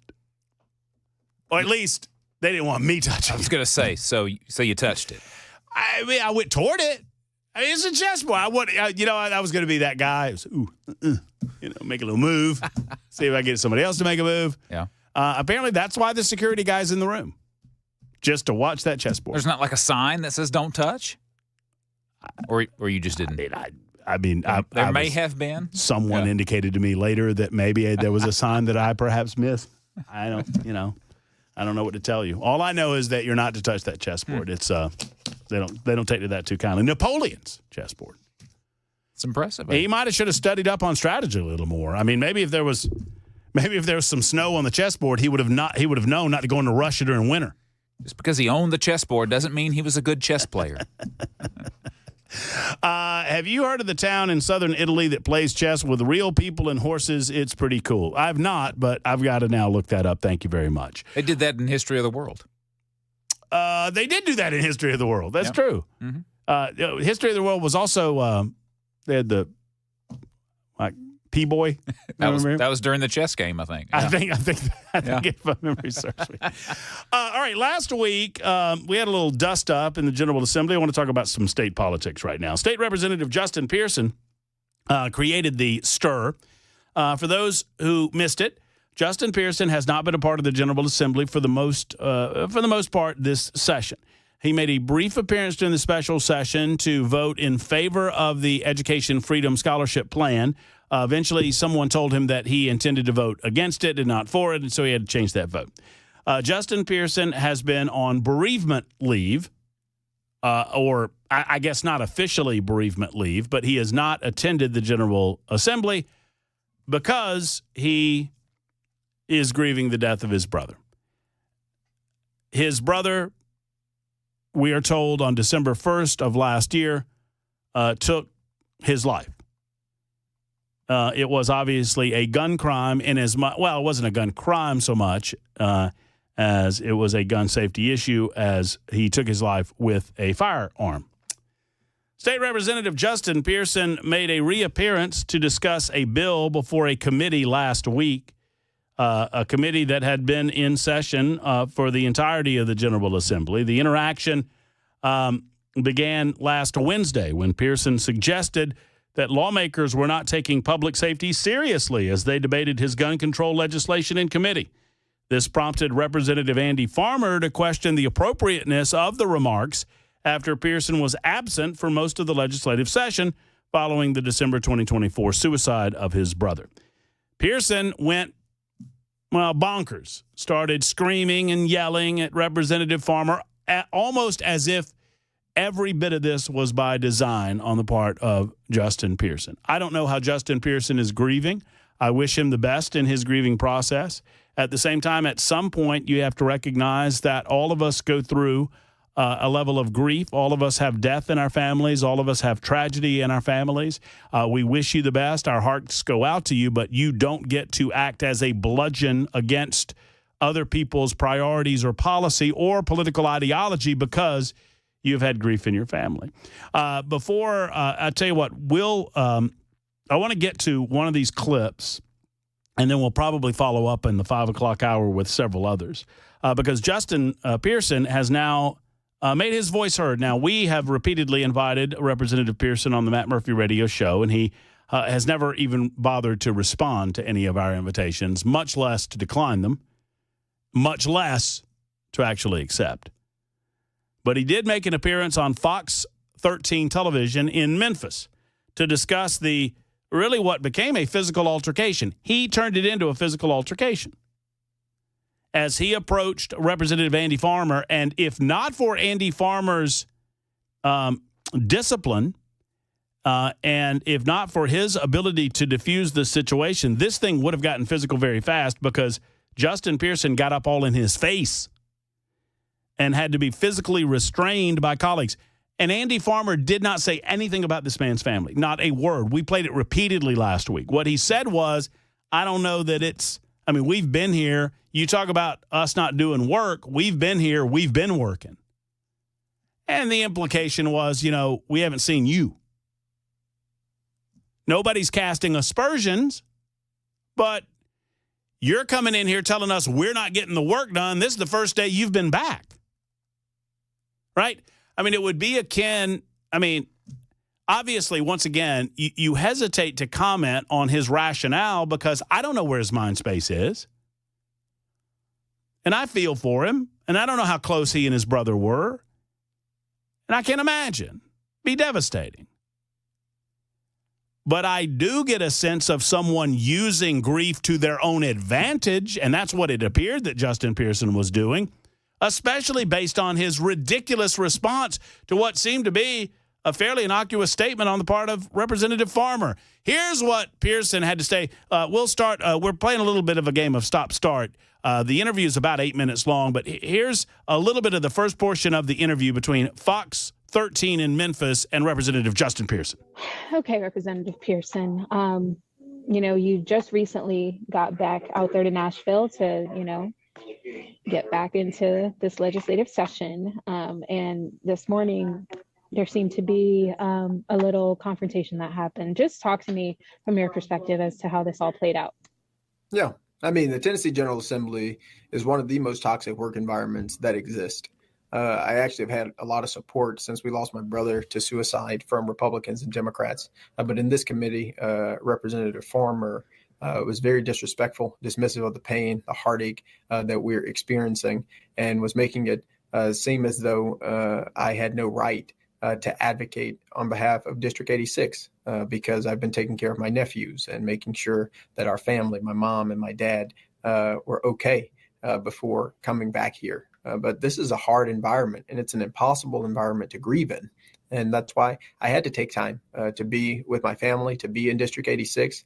I've attended more meetings, more, unfortunately, funerals of people in our district, and have been able to participate more with our community in our district. And our jobs don't stop at the doors of this Capitol. And just to have a personal ad hominem attack against my family and against my brother in particular, who we lost, and that has shattered our entire life in irreparable ways, was very upsetting. And I do believe, I can and I will continue to advocate for the end of this gun violence epidemic. So I tell you what I want to do. We're going to take a brief time out. And we're going to talk to a good friend of ours about an event that I want to make sure that you're aware of coming up later on this month, or I guess it's technically next month, as this is the last day of the month.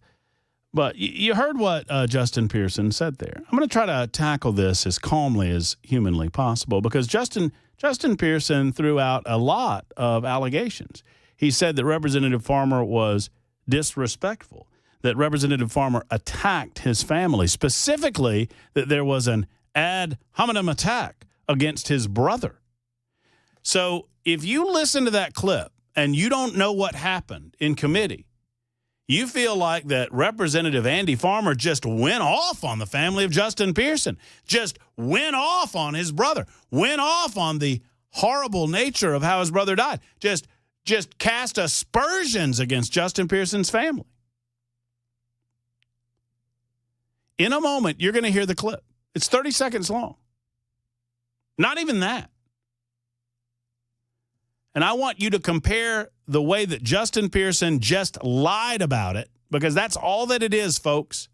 And you don't get to tell lies and use your brother's death as a shield. Not on my watch.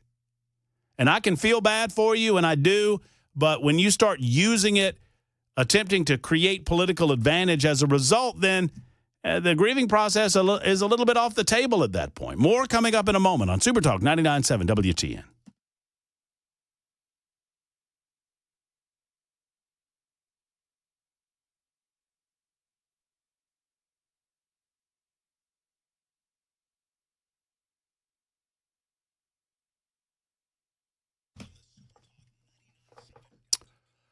Have you been in Savory Spice lately? Get down to Franklin and see one of the finest businesses on the square. Right off the square next to Gray's Pharmacy is Savory Spice. You walk in and you'll see the friendly face of Holly or David or the rest of the crew at Savory Spice. Oftentimes Holly's there, David's there, and man, oh man, do they have the deals on spices. As a matter of fact, I love this. Locally owned, this is what locally owned means to me, right? Holly texts me the other day and she says, Matt, we just got word from many of our spice folks because, you know, they find the best deals on spices, but they never, ever compromise on quality at Savory Spice. They said, we've got a couple of our suppliers that told us they are reducing their prices. So just let your listeners know that on about 25% of our inventory, prices are going down in 2025, not up, down. How about that? That's nice to know, right? So it's time to restock spices and seasonings and salts and peppers and anything imaginable for the cook in your life. They have it, Savory Spice. Plus, if you don't know how to cook or you don't know your way around the kitchen, they have the Spice and Easy line. Ask them about that. Gift giving galore at Savory Spice. Go see the crew at Savory Spice. I love that they're locally owned. I love that they have the best of the best. Let's up that food game by upping our spice game. Let's up our spice game at Savory Spice.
Iran is making threats against the U.S. We'll tell you what's going on there. Also, an update on missing U.S. soldiers in Lithuania and Murray County dealing with damage from last night's storm. We'll have a report. Those stories coming up at 5 o'clock on Super Talk 99.7 WTN. Man, I'm all over the joint. If I believed in ADHD, I would have it. I think I do believe in it. Y'all don't.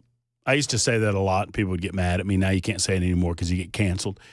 Because I'm so all over the joint. I want to go to so many different storylines and so many different. I've got a story about two big uns on an airliner, and a little one was in the middle of the two big uns, and the little one complained, and the little one got dragged off the plane. Of course. You know, if you spill over, you got to pay twice, right? That's what I thought. Yeah. I mean. Why is that? And look, hey, 5'11 and a half, 218. Okay, so I'm not casting aspersions. I'm a chunky monkey myself, but I don't spill over. More coming up on that. Right now, Abby Elks, our good friend Abby Elks. If you've listened for any length of time, you know Abby. She is a faithful follower of the Matt Murphy Show and a wonderful citizen and a great student at Davidson Academy. And she's got a big adoption event that is upcoming. Hey, Abby, how are you? Hey, how you doing? Pretty good. How was softball practice? It was good. We just, we did the casual things. We just finished some hitting stuff, and I'm on the way home now. Abby, I don't have a long time, but I want to promote this adoption event, and I'm going to try to get you back on later on in the week on phone, too, because I'm limited in time right now. But tell people about this real quick. It's going to be a great event. It's at Davidson Academy, 1414 Old Hickory Boulevard. It's from 10 a.m. to 3 p.m. We're going to have food, vendors, shelters, and it's a great opportunity for you to find your forever friend. We've got 5 shelters and 6 vendors from all over the state of Middle Tennessee. It's just going to be a huge event, and it's going to be a great opportunity. We have tons of animals coming, and we have purebreds, we have mixes, we've got mutts, we've got anything that you could want possibly in an animal, and they're going to be there. And believe it or not, we are going to have some free animals there. One of my friends, she has 10 free German Shepherd Retriever mixes. They're almost 2 years old. They've got all of their shots and paperwork, and they are free, and they will be at the adoption fair. We also have purebred Labradoodle puppies that are turned 6 weeks old that Saturday. So that same day, they will be 6 weeks old, and they are getting their shots. Hopefully we'll be able to get them their shots sooner, but they're going to be $500 each because they're purebred Labradoodles. But that's a great price for if you know how to understand how much a poodle can be. But it's going to be a great event, and I'm very excited for it. And it is this weekend?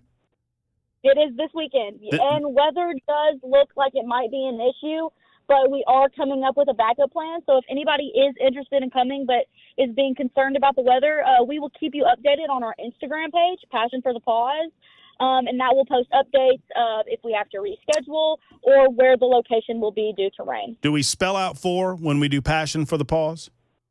Yes, FOR, Passion for the Pause.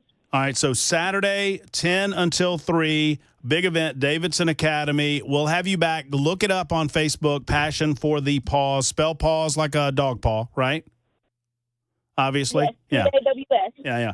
And Abby, I want to get you back because we're limited on time this time around, but I just wanted folks to know about it. It was a great event last year, even better event this year. We're going to get a lot of dogs adopted and maybe even some other critters out there too. So we'll have Abby back on very soon. 10 to 3, Davidson Academy, Passion for the Pause, PAWS, on social media platforms, and that is this Saturday from 10 until 3. It was a fabulous event last year. I'm out of town, can't be there this year. I'm sad about that, but I encourage you to be there to support Abby. She's a great young lady, graduating from Davidson Academy this year and off to college on a scholarship for softball. Pretty good. All right, just past 5 o'clock, it's time for Jay Harper and the News on Super Talk 99.7 WTN.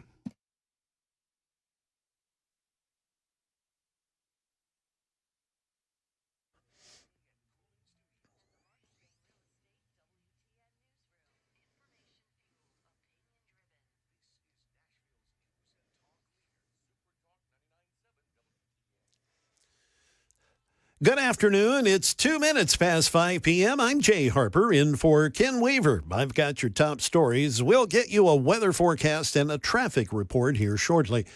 Iran threatening to deliver a strong blow against the U.S. if it attacks. Inez de la Catera has more. Iran's supreme leader saying the U.S. would receive a strong blow if it acts on President Donald Trump's threat to bomb Iran, unless Tehran negotiates a new nuclear deal with Washington. The Trump administration sent Iran's leadership a letter in early March outlining possible future talks and giving Tehran a 2-month window to respond. Trump withdrew from a 2015 nuclear deal with Iran during his first term as president.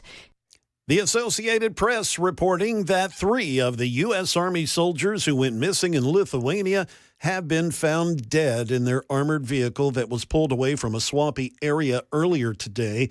That's according to U.S. Army Europe and Africa Command. Another soldier is still unaccounted for. The bodies of the 3 soldiers were recovered after a massive 6-day effort by U.S., Polish, and Lithuanian armed forces and authorities to dig the M88 Hercules vehicle out of a peat bog. The soldiers were on a tactical training exercise when they and their vehicle were reported missing early Tuesday. 1 person has died after a small plane crash landed into a home outside Minneapolis. No one in the home perished, and the cause of the crash may be tough to piece together. We'll have the reason why from ABC's Sam Sweeney. It seemingly fell out of the sky. We see video of it coming right down. It was just moments from landing, roughly 6 minutes from landing. It had taken off from Des Moines after it had a fuel stop, arriving from Florida. It's a very small plane, single-engine plane, so there are likely no recording devices on board. A house in Murray County collapsed early this morning as severe weather swept through the state. According to Murray County Fire Department, first responders were called to a home off Cecil Farm Road a little before 1 in the morning after the roof was ripped off from a relatively new home. Firefighters rescued 1 person from the house who suffered some minor injuries. The resident was treated at the scene. Officials said that EMS in Murray County provided resources and support to the residents after all this happened. The Murray County Office of Emergency Management Director Jeff Hardy indicated that there are still downed trees, power lines, and damages to multiple structures in the county. Several neighborhoods also experienced power outages, and local officials are urging residents to still avoid some hazardous areas while crews work to restore services and clean up all that mess. That is the latest news. Traffic and weather are next. I'm Jay Harper, WTN News.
Down in Rutherford County near the Blackman area, Interstate 840 near This will be exit 53 near I-24. We've got a crash reported there.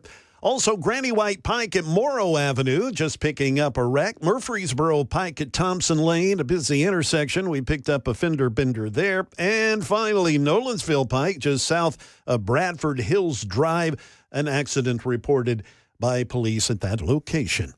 We've got your traffic every 10 minutes, every afternoon on Super Talk 99.7 WTN.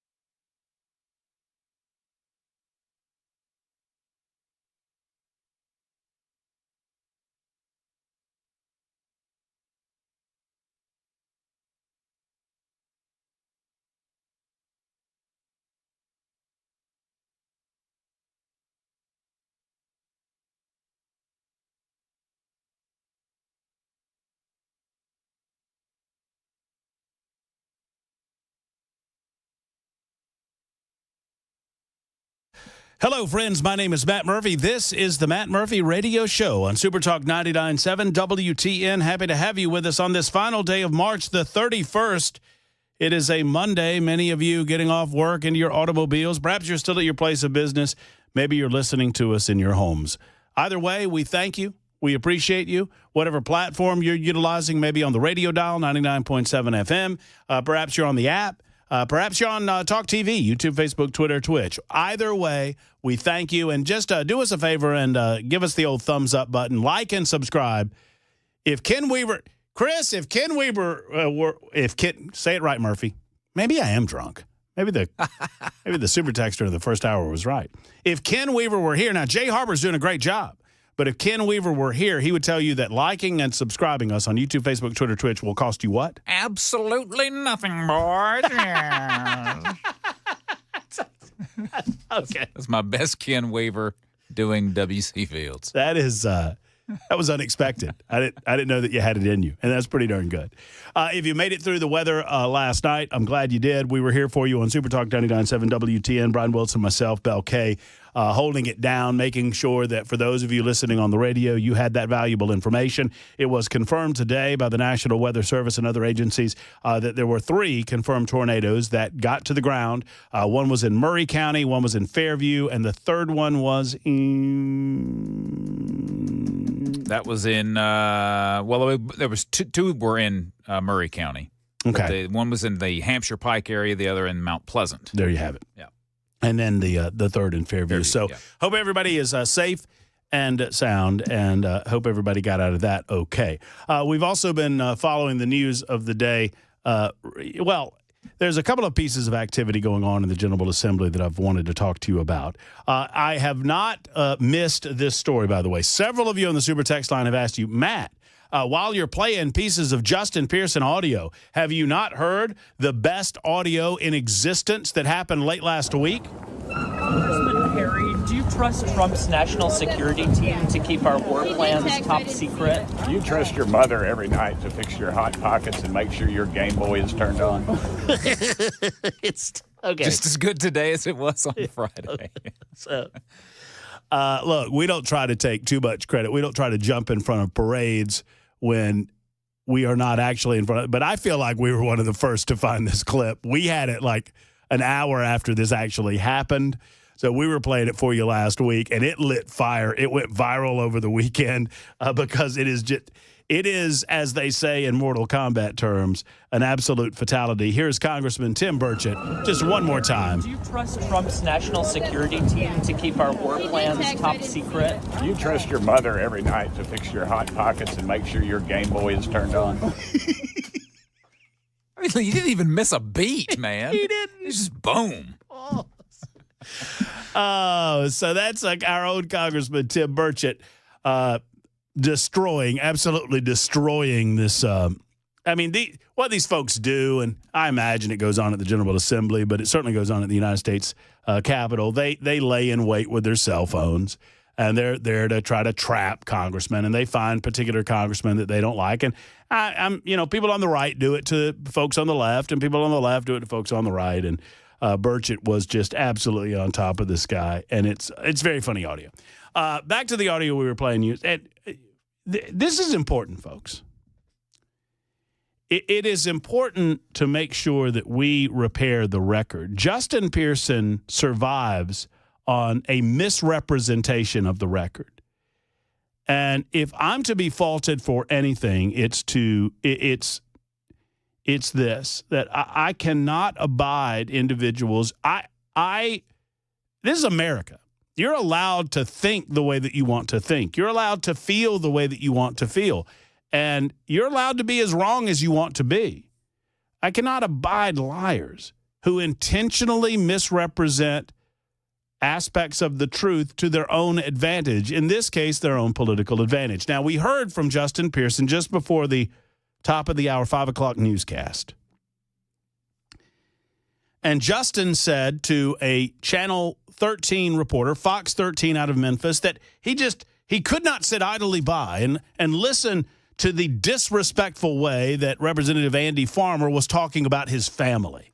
He said that Andy Farmer attacked his dead brother, used the word attacked his dead brother, said that he was being disrespectful, called them ad hominem attacks, attacking the man.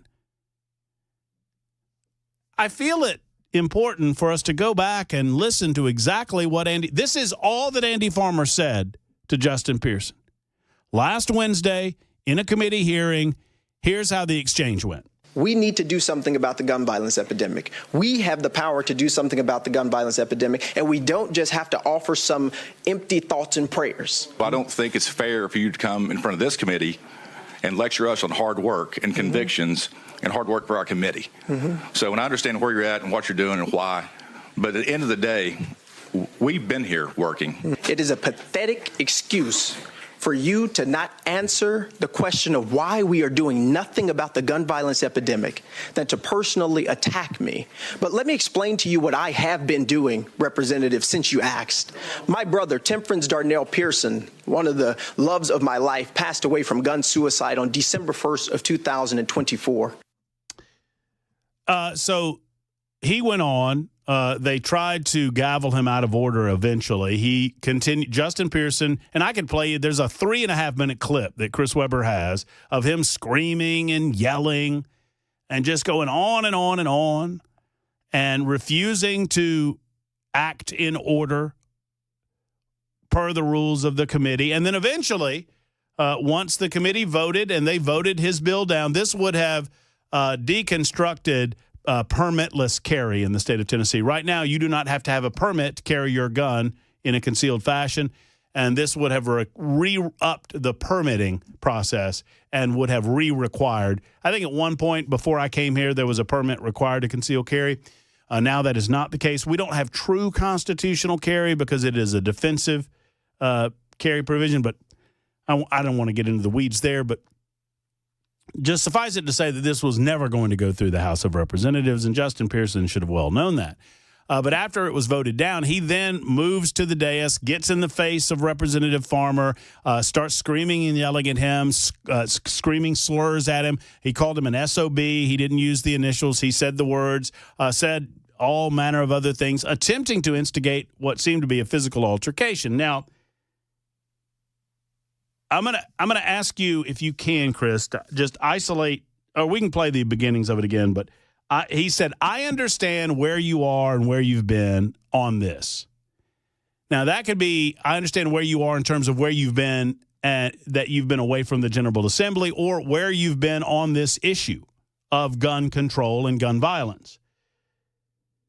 But I don't think you should come in. We've been doing the hard work. Now, this was in response to Justin Pearson accusing the committee of not doing any work. Let's just listen to this one more time, and then we'll get back to this goofy interview. I don't think it's fair for you to come in front of this committee and lecture us on hard work and convictions and hard work for our committee. So when I understand where you're at and what you're doing and why, but at the end of the day, we've been here working. It is a pathetic excuse. And then he starts going off, we've been here working. Now, was this a light touch allusion to the fact that Justin Pearson had not been there? Maybe. But he never mentioned his brother, never mentioned his family. Now Justin Pearson is running around on Memphis television and saying that it was a disrespectful attack on his family. So let's continue. Let's listen to this friendly interview with Fox 13 out of Memphis as Justin Pearson continues to lie about the altercation that happened. Gun violence already hits close to home for anyone who represents Memphis, but to have it, be this close to you, talk about some of the emotion that you felt today and why it did get to the point it got to. Yeah. I mean, I have always been passionate about the issue of ending the gun violence epidemic. I lost my job and was reinstated by District 86 because I got expelled for fighting to do something about the gun violence epidemic.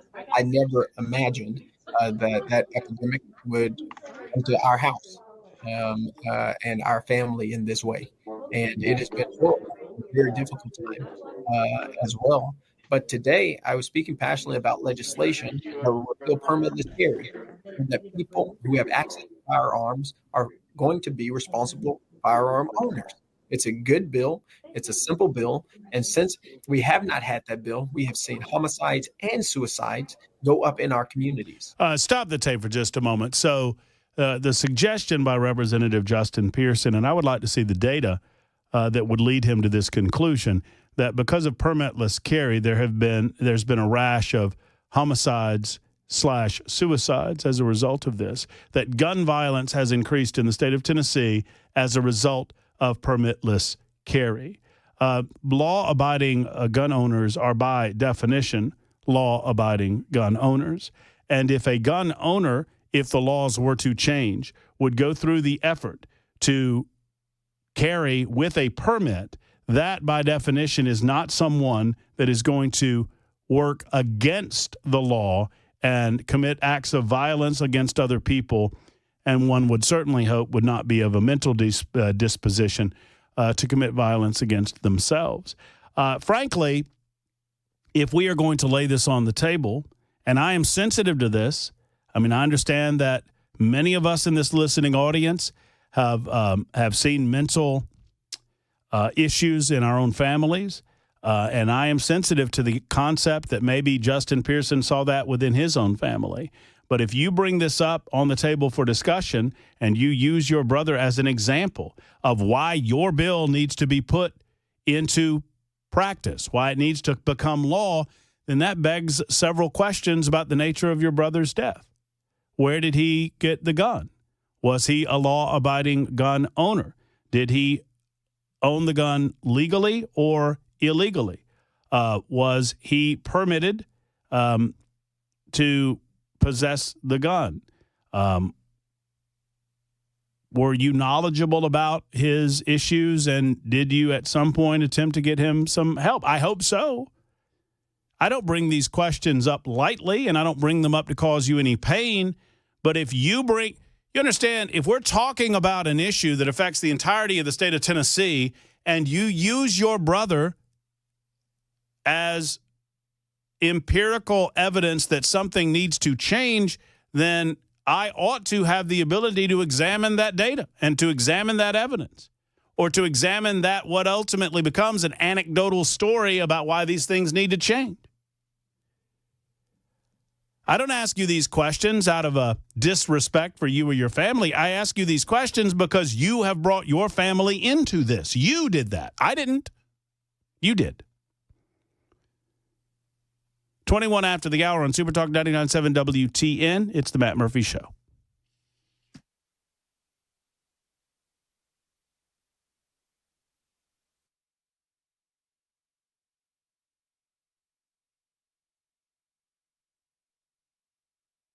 Hello, friends. Matt Murphy for U.S. Pest. It is pest season, right? I mean, now's the time. They're getting at it.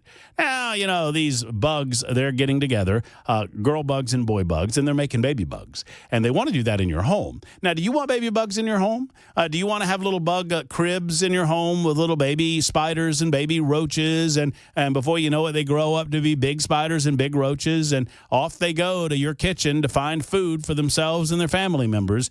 Is that what you want? Or do you want U.S. Pest in your life? Do you want J.K. and Erica to take care of it? They'll they'll send one of their qualified pest control agents out to deal with your problem. If you've got a problem already, you need to call U.S. Pest. To prevent a problem, you need to call U.S. Pest. They have full-service pest control, termite protection, and crawl space service. This is a great American company that loves this country, but they can't stand bugs because they think the bugs are little communists. They want to take what is yours. We don't allow that with U.S. Pest. Go to uspest.com. That's uspest.com or call 590-1260. 590-1260 for U.S. Pest.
Friends, it's Matt Murphy with a couple of important questions regarding your health insurance. How much do you pay for health insurance, and are you overpaying? Now, those are two different questions, but the answer might lead you to the same conclusion, that you need to talk with our man Shane Ring and Cover Nash. A second question, are you getting the coverage that you feel like you need or deserve for you and your family? If the answer to that is no, then you definitely need to talk to Shane Ring and Cover Nash. I've sat down with Shane in his Brentwood office, and I know firsthand that he can cover the entire medical health insurance industry. He can look all over the country to find the programs and the plans that are right for you. He wants you to be informed about your health coverage. He wants to give you that education and that knowledge. You know, so there are some out there, I'm not naming names, but there's some out there that want to shield you from that because they feel like they can direct you to a particular plan or a particular program with that in mind. Well, Shane doesn't do that at all. He is invested in finding the right one for you and for your family. And right now is a great time to do it. Take control of your money. Take control of your health coverage with Cover Nash. If you're dissatisfied, call Cover Nash. CoverNash.com or 615-465-0023. 465-0023 for our friend Shane Ring and Cover Nash.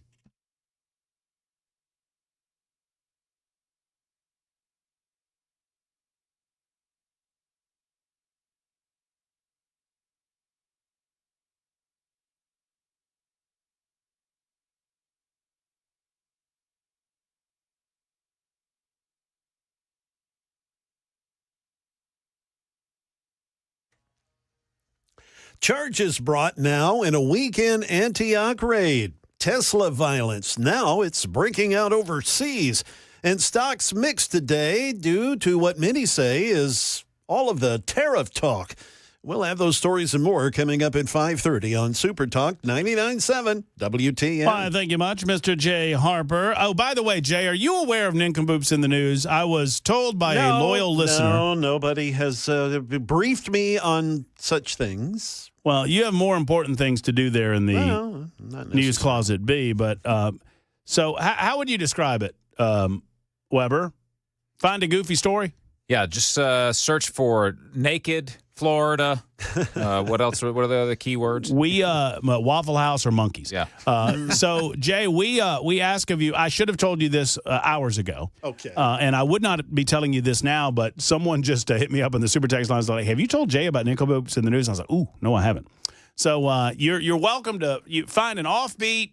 You know, in the business we call them kicker stories. Oh yeah, yes, I'm familiar. But involving somebody doing something stupid. Okay, believe me, that's not hard to find. Well, you know what? You said a mouthful there, buddy. I mean, we got a lot of them. So and we do that around 5:40. Okay. And then we each present our story, and the audience votes on their favorite. Okay. So you have a chance to be a winner chicken dinner today. All Jay. right. So I've got 10 minutes to get with it. Well, that's right. And some news in the interim. Yeah, so okay, I can. I'll try to talk as long as I can so you can get to that nincompoop story. All right. So Justin Pearson, it's just really pathetic. And look, was Farmer alluding to the fact that Justin Pearson had not been in attendance in the General Assembly? Maybe. But here's the thing.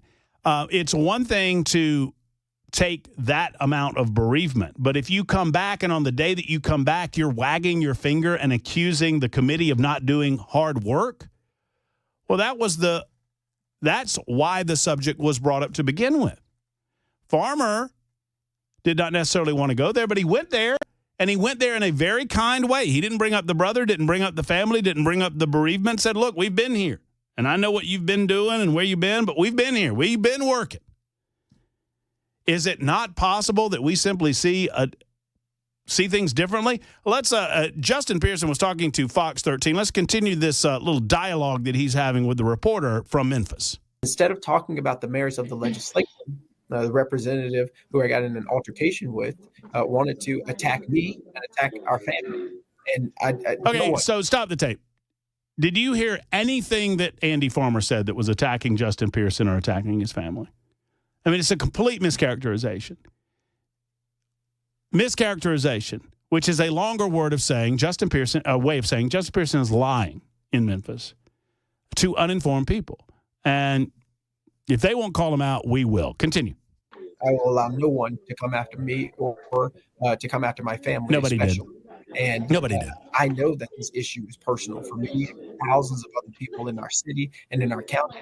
And in fact, it's because of the inaction of people like Andrew Farmer. It's because of the inaction of people who are intransigent Now, to once this again, stop the tape. Once again, Mr. Representative Pearson, sir, explain to me how requiring permits in the state of Tennessee would have prevented your brother from taking his own life.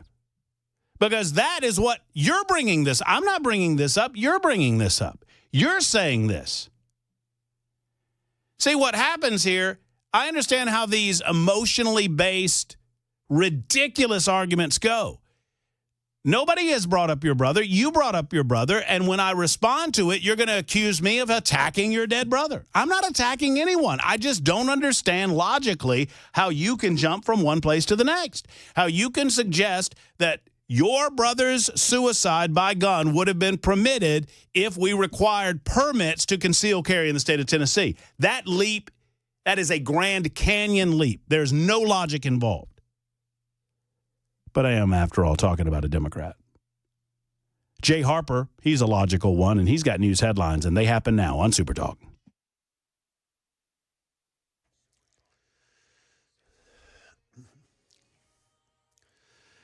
Good afternoon, 5:30. And I'm Jay Harper in for Ken Weaver. I've got your top stories. We'll get you a weather forecast. We got some traffic to get to as well. Channel 4 here in Nashville reporting that 3 people are now facing charges following a raid at an Antioch nightclub over the weekend. That's according to the U.S. Attorney's Office. The arrests are connected to drug-related crimes involving 2 Antioch nightclubs. The following suspects are facing charges: Ramon Salim, 37 years of age, Antoine Rhodes, 44, and Jorge Luis, 35. The U.S. Attorney's Office goes on to say that Luis is a Mexican citizen who has no legal status here in the U.S. Court documents show that Salim owns and operates the Miami Club and Paisanos Bar. Paisanos operates as a nightclub on the weekend, and upon closure, the Miami Club opens up next door as an after-party nightclub. The U.S. Attorney's Office reports that between 2020 and last year, Metro Police received more than 400 calls for service at the clubs and nearby businesses.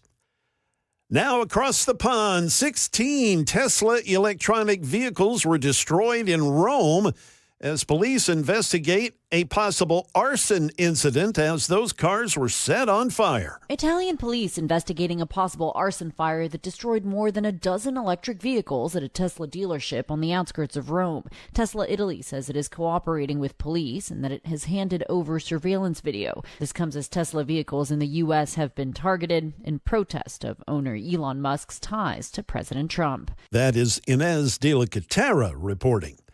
Stocks closed in mixed territory today as investors grapple with the Trump administration's tariffs set to take effect here later this week. After briefly touching its 6-month low, the S&P 500 finished the day in the green alongside the Dow Jones Industrial Average. I think it's a little bit of a relief rally if you're looking at the major market indexes on Wall Street. Investopedia's Caleb Silver says investors are uncertain about the effect planned tariffs will have on consumer prices when they take effect on Wednesday. We've had a lot of volatility lately. I expect that to continue through the week, especially on April 2nd, and then we'll see what happens after that.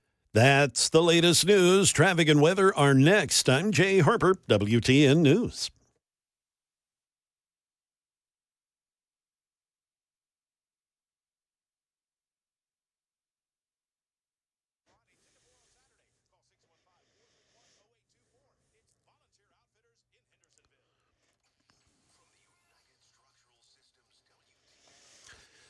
Well, we're getting a little better from the accident front. On the East Bank, we do have a wreck, James Robertson Parkway at North 1st Street, and also Murfreesboro Pike at Thompson Lane, still trying to wrap up that particular crash. But we are seeing considerable volume delays on 40 eastbound as you approach Spence Lane, and the usual backups on 440 eastbound, especially at the 24 junction. We've got your traffic every 10 minutes, every afternoon on Super Talk 99.7 WTN.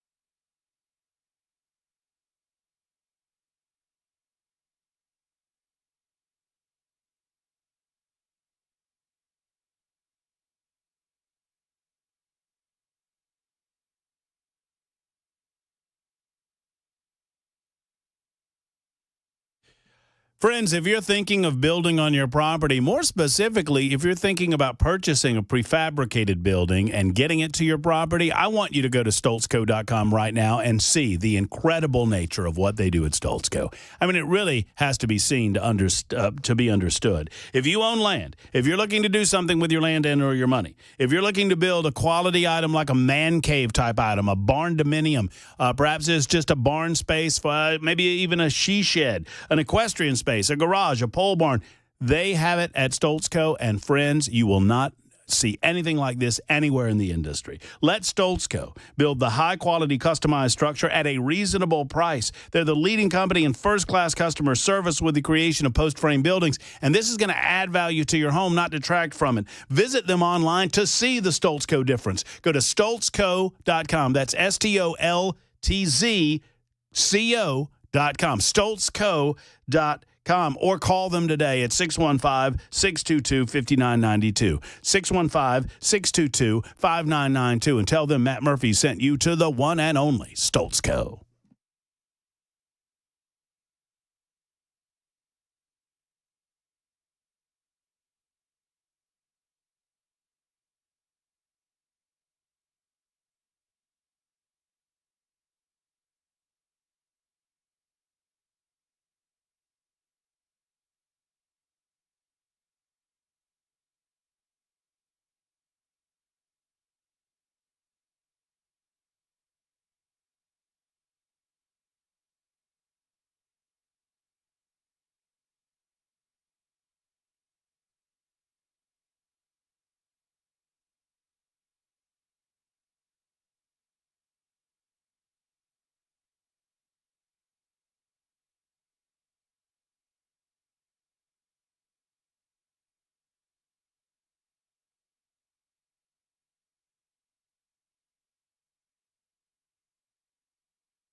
Hello, folks. One word that comes to mind when you think about Genesis Diamonds, at least to my mind, integrity.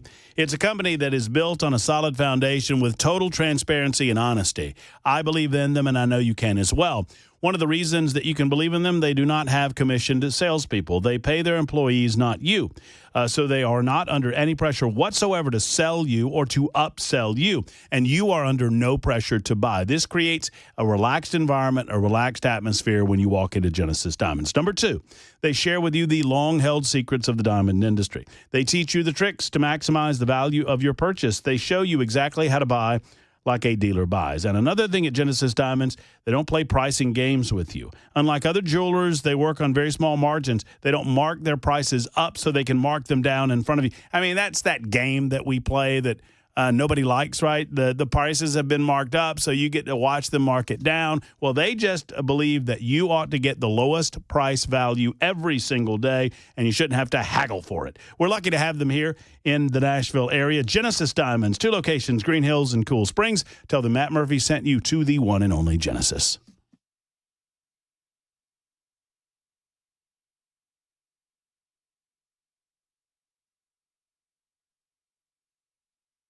It is Super Talk 99.7 WTN. Many of you have noted in our discussion regarding quote-unquote gun violence, there's no such thing as gun violence. There is human beings committing violence against other human beings, using things, using items, using inanimate objects to achieve that violence. A gun was used, sadly, in the case of Justin Pearson's brother to take his own life. We'll continue along those lines in just a moment on Super Talk 99.7 WTN. I've also got some great Gavin Newsom audio. I've got a piece. By the way, the media doesn't seem to be aware of Jasmine Crockett. I'm sad to note that she got a little media attention on the Governor Hot Wheels, but that was the least of what she did last week. Did y'all see that she went on, what is this show? What do they call it? Charlemagne the God, which is a podcast, and I guess it's a radio show out of New York City, a syndicated radio show out of New York City. But this fellow, Charlemagne the God, he's got a lot of liberals who love to sashay into his studio. And Jasmine Crockett was one of them, and apparently Jasmine Crockett said that Byron Donalds, y'all know Byron Donalds, a representative from Florida who happens to be African-American, that Byron Donalds doesn't get to talk about black issues because he married a white woman. That's what she said. Wow. She said that he has whitewashed himself, is what her words. Whitewashed himself. Oh, she also, I don't know if you saw this, assaulted a reporter last week, and nobody in the media said anything about it. Tim Burchett was in the video. If you saw it, Tim Burchett was walking alongside Jasmine Crockett, and Burchett says something along the lines of, well, good luck to you, and he walks away, and she walks over to a camera person that's filming her and assaults the camera person who filed charges against her, and not a single media outlet that I've seen outside of Fox News has brought it up. I guess they just become oblivious to the news going on around them when can you imagine a Republican assaulting a reporter and it not being covered on mainstream news? ABC, NBC, all the alphabet soups. I mean, Jasmine Crockett is a nincompoop. She is not my nincompoop, but a nincompoop nonetheless. Nincompoops. It is time for Nincompoops in the news. You know what the news is. You've been listening to Jay Harper all afternoon long. You've heard me opine on said same. Now it's time for Weber, Harper, and Murphy to look all over these fine United States of America, nay, the globe, to find the nincompoops and to report back to you. Before we get into the nincompoopery, and Jay, we just kind of randomly pick who gets to go first, and you tell your story, and then the others tell their story, and then the audience gets to vote on all of this. All right, fair enough. So your goal is to be the big winner today. By the way, hot tip, I never win. I think I won once. One time. I've won once in the entire life of this segment that I came up with. Did we ever make a decision on people dying? If it's a Darwin Award, there has to be death involved, right? Because that's the nature of culling the herd. Yeah. I mean, I think we decided that if it's I got somebody dying today that is my nincompoop. That's all I can tell you. I think if it's a Darwin candidate, it's fair game. That's my opinion. I'll tell you what, I'll go first. I would agree. I'll go first, and you guys can decide. All right. Y'all ready? A Georgia woman, this is the state of Georgia, not the country, who managed to escape her vehicle after a car crash, died tragically when she fell down a well moments later. Good grief. I mean, I kind of feel bad now. I don't know. That's terrible. It is. It's terrible. I don't know the woman. I did not cause the crash. I don't mean to laugh, but it is like it's out of a Peter Sellers Pink Panther movie. Just listen. Right. Authorities and family members frantically searched for Shirley Obert, who is a mother of 4, 67 years of age, who went missing Saturday after being involved in a car crash in Monroe County. Obert was last seen wearing a red shirt and black pants. Police described this as her work outfit. She worked at Chick-fil-A. Okay, nobody's going to do it. Okay, good. On Sunday, that's smart. On Sunday, police discovered her body at the bottom of a, quote, deep well that was surrounded by brush, which was near where her car was found. You know what? I'm starting to regret doing this story, too. Ms. Obert appeared to have been trying to walk for help when the incident occurred. A spokesperson with the Monroe County Sheriff's Office said that the well was covered with thick brush and was not noticeable. We don't know exactly how she ended up in the wooded area where her car was found. Our fatality investigators working on trying to piece everything together, but it is believed at the time of this writing that she swerved in the roadway, perhaps to avoid an animal or another vehicle, not believed to be another vehicle, but it's possible. Best guess is that after swerving, she ended up in a ravine next to the well. She was alive and well enough, no pun intended, to remove herself from the vehicle, but as she walked away from the vehicle, she fell down the well. Wow. I mean, talk about That's just terrible luck. That is an incredibly bad stretch of luck. As of Monday morning, they're raising money for her family members, and the family obviously devastated at the loss of their mother, and I'm kind of regretting bringing this up in Nincompoops. I just thought it was the coincidence of you're in an automobile accident, you survive the automobile accident, you're going to be okay, everything's going to be okay, and you step out of the car and bloop. Yep. Whoever left that open well without covering it is my nincompoop. Yeah. There you and go. Also, nice recovery there. The subject of a lawsuit, probably. Well, yeah. You would probably think, maybe so. Well, they'd be saying, she shouldn't have been on the property. I mean, I guess so. But that's just, Yeah. the statistical possibility of that happening has to be astronomical. Yeah. You want Jay to go last? That's fine. It doesn't matter to me. All right, Well, so Chris, you go next. Just a real quick aside. My dad actually got stuck in a well when I was a kid. What? Yeah, we had a well on our property, and he was down in it cleaning it out. He used a tow truck. My grandfather had an uncle, both had a wrecker. Mm-hmm. Lowered him down with the winch, and the truck died. Mm-hmm. So he was unable to get out of said well for several hours. There was a pretty big panic ensued there. I would think so. We had to get the other tow truck from town to come out to then winch him out. How deep was that? He was probably 20 feet down. Yikes! I mean, you could see him, That's but you scary. had to, and of course it's only like less than 2 feet wide at the point where he. Yeah, he was. Did he get a little claustrophobic? He did get a bit claustrophobic. big time. I would think, for me at least, and maybe for your dad too, if the winch is working and I know that I can get up at any moment, no problem. Yep. But the moment I know this is going to be an hour or so, then it starts. The walls start closing in, baby. That sounds exactly what I remember of. Of course, I was probably 6 or so when it happened, so it's been a long time. But I vividly remember that. The panic ensuing. We were getting ready to build our house on this property, and so there was nothing there. And this was back before cell phones, obviously. We had to get in the car and go to our closest next door neighbor, which was a couple of miles down the road, to call my grandfather, who was then on the other side of the county, to come from his house to bring his tow truck. Wow. Yeah, it was a hairy moment. That when we were kids, that was a much bigger deal. Falling in a well? Falling in a well. Yeah. I mean, because there were so many wells. Yeah. And they were largely open wells. Baby Jessica was the big story when I was a kid. Oh man, that was a huge story, wasn't it? Yeah. And they got her out, right? Oh, yeah. Oh yeah, they got. She's alive and well. Yeah. Oh wow. She had to have skin grafts on her forehead and other parts of her body because she was wedged in there so long. Yeah. That's sad. Yeah. All right, let's lift ourselves out of this regretful Murphy moment where I would like to note, just for the record, once again, whoever left the well open, that's the nincompoop. All right, go ahead, Weber. Well, this proves that social media stupidity is not just limited to the United States. It happens in China as well.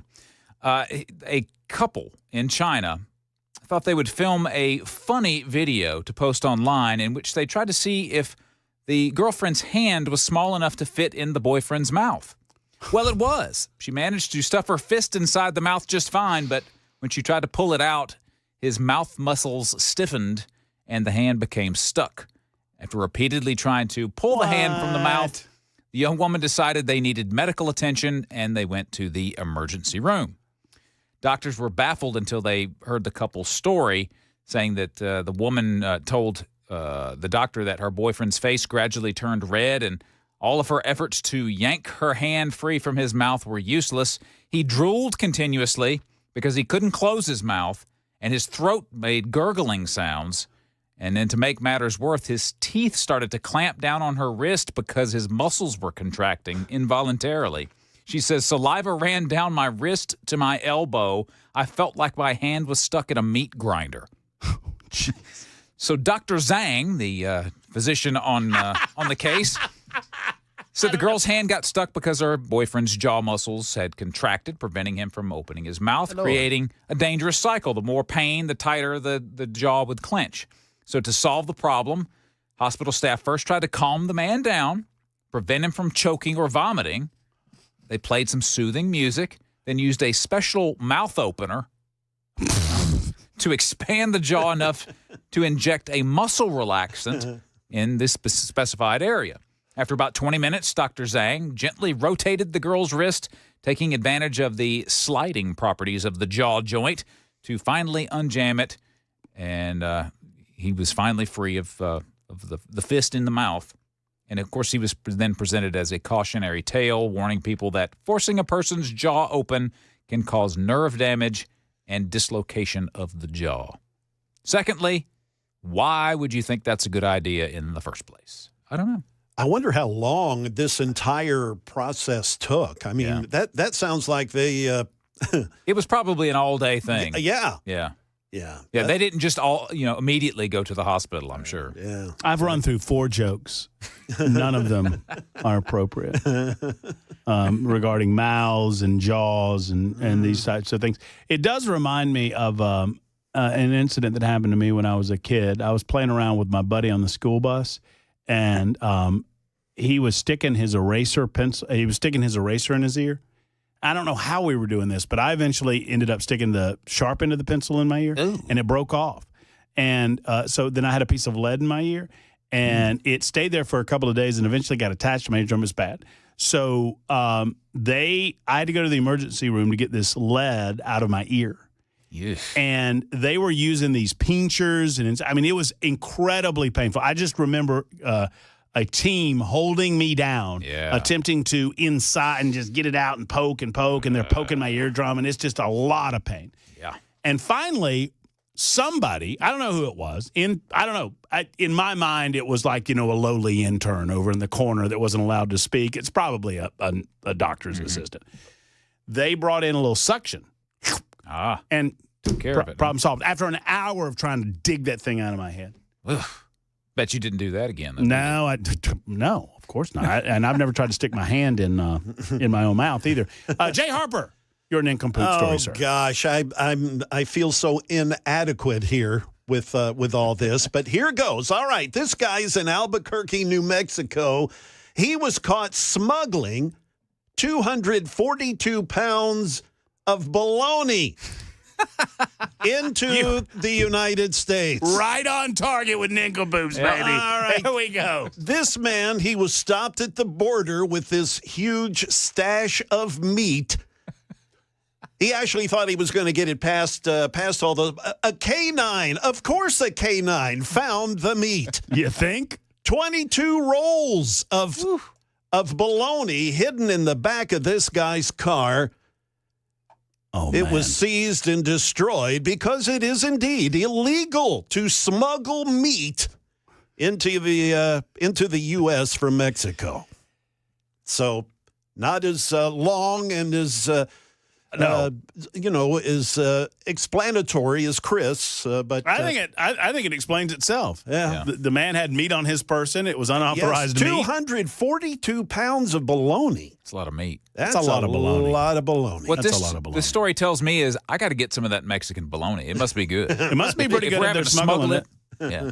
If they're bringing it across the border, I mean, in the obvious, is that bologna in your pants? Or? No, it's bologna in my pants. Yeah, I mean, it stands to reason. The dogs are going to find the meat. Come on, man. I mean, you would think that the dogs would signal on the meat. I agree, but don't disrespect a delicious smoked bologna. I would never.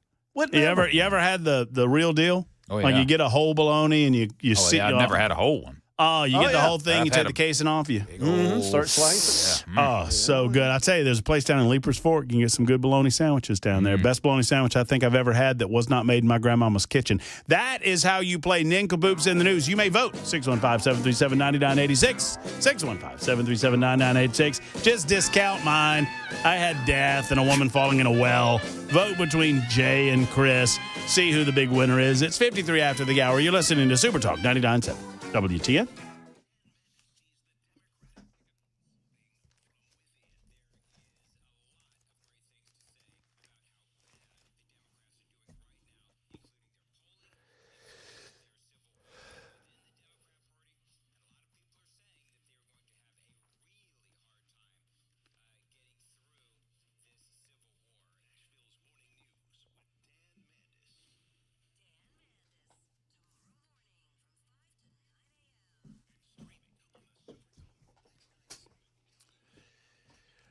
Friends, spring is here, and Dickens Turf and Landscape Supply is here for you. They're ready with all of the fertilizers, the seeds, the pre-emergent, the herbicide that you need to make your yard the envy of the neighborhood. Get your property ready for the spring and summer. They also offer professional advice and how-to on all of your lawn and landscaping needs. They also have Ferris. And the Ferris line of lawnmower product is pretty incredible. You've got to see it to believe it.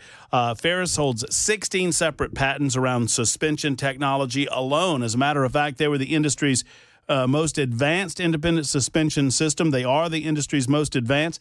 And let me tell you something, folks. Professionals are flocking to Ferris, and you need to go where the professionals go. The professionals also go to Dickens Turf and Landscape Supply, with locations in Nashville, Bellevue, Murfreesboro, Brentwood, Moore, Hendersonville, Mount Juliet, and Franklin. Let's get where the pros are at Dickens Turf and Landscape Supply. You can find out more online or see some of that Ferris line of product at DickensSupply.com. That's DickensSupply.com. And when you stop in, tell them Matt Murphy sent you to Dickens Turf and Landscape Supply.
More undocumented migrants deported to El Salvador. And President Trump, is he joking? Well, he is raising eyebrows over his talk of seeking a third term.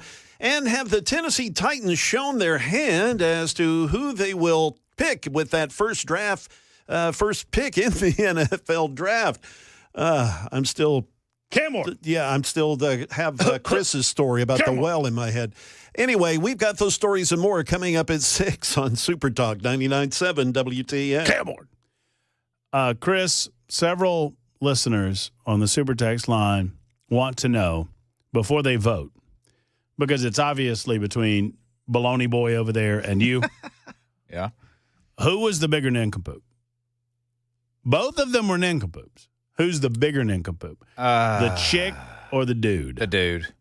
No question. Hands down. I think that's a good call. Yeah. I mean, why in the... Yeah, here's a thought. I mean, how do you... They're from China, right? Yep. How do you say no in Chinese? No, I don't know. I don't know. No. But that's what you say. Hey, I want to put my... No. I'll tell you what, I'll make a deal with you. I'll let you stuff your... Oh, wait a minute now. Let's just stop with no. Hey, it's news time, guys. It is news time on Super Talk 99.7. I tickled myself. We'll be back in a minute.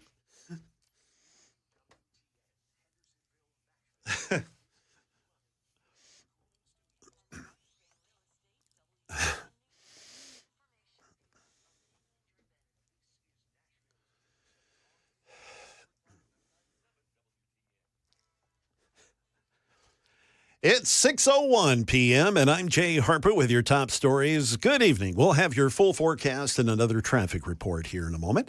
According to the State Department, 17 more undocumented migrants were deported to El Salvador. Secretary of State Marco Rubio says the people were members of the gangs MS-13 as well as some Venezuelan gangs, but there are no details regarding the crimes that they may have committed. A federal judge in Massachusetts blocked the removal of anyone from the U.S. to a country that's not their native country. And 7 of these 17 deported are from Venezuela, even though they've been sent to El Salvador. At the State Department briefing today, spokesperson Tammy Bruce was a bit tight-lipped on the details. I think what's important is the fact that the president and the secretary have made it very clear, well, really from day one, that the security of the United States is top priority. President Trump now fueling political debate over whether he could actually seek a third term in office. ABC's Devin Dwyer reports. They're looking at an obscure legal theory here, the 12th Amendment of 1804, trying to find a way to do this. But it's pretty clear in the Constitution, you're talking about amendments. The 22nd Amendment of the Constitution, ratified in 1951, says no person shall be elected to the office of president more than twice. More tariffs are set to go into effect later this week on a range of items and materials imported into the U.S. President Trump is imposing these reciprocal tariffs worldwide and is calling Wednesday Liberation Day for U.S. businesses. On Thursday, tariffs on foreign cars are set to begin.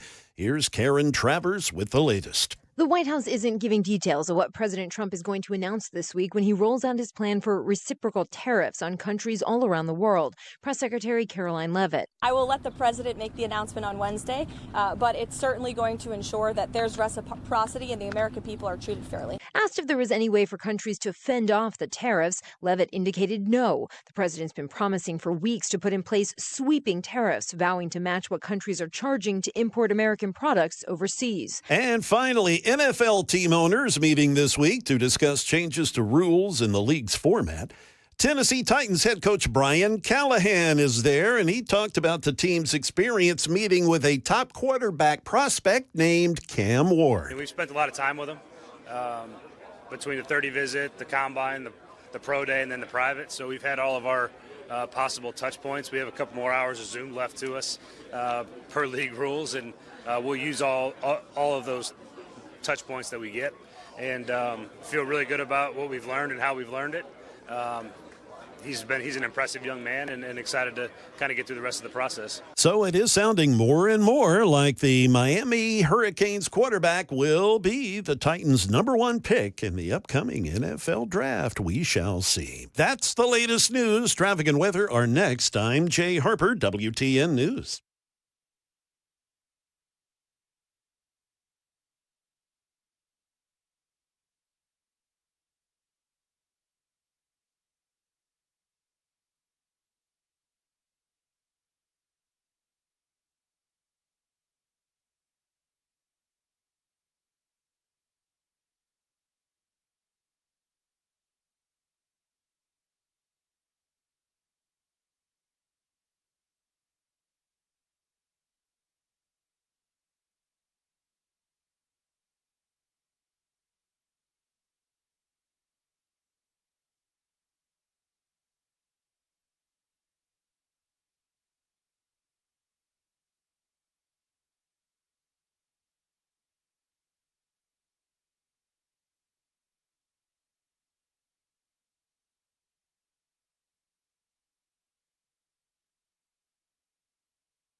A handful of accidents to report. First of all, on the East Bank, James Robertson Parkway at North 1st Street. That's been there a while. They're working to clean that one up. Out west of the city in the Pegram area, 40 eastbound, just past exit 192, we've got a crash. Up north of the city on 65 northbound before exit 87, that's Trinity Lane.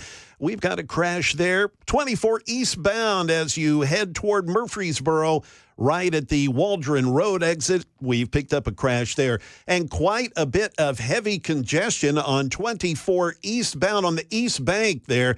Virtually gridlock as you hook up with Interstate 40 eastbound.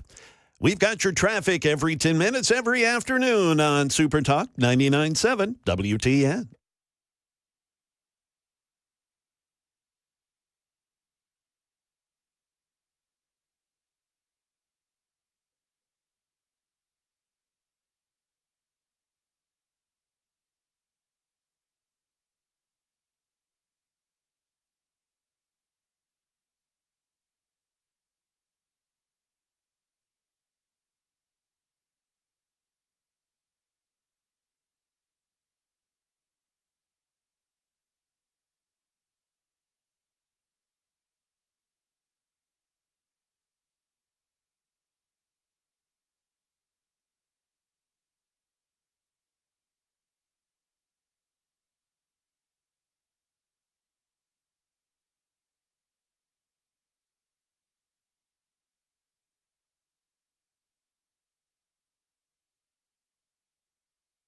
It is 8 after 6. Murphy Show on Super Talk 99.7 WTN. So pleased to have you all with us.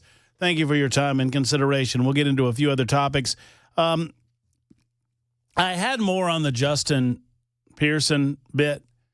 I think I'm going to move on from. I think we've well established this guy's performative. He's welcome to come on and talk to us about how any or all of his legislation could have prevented the gun death of his brother, which is what his suggestion was to Fox 13.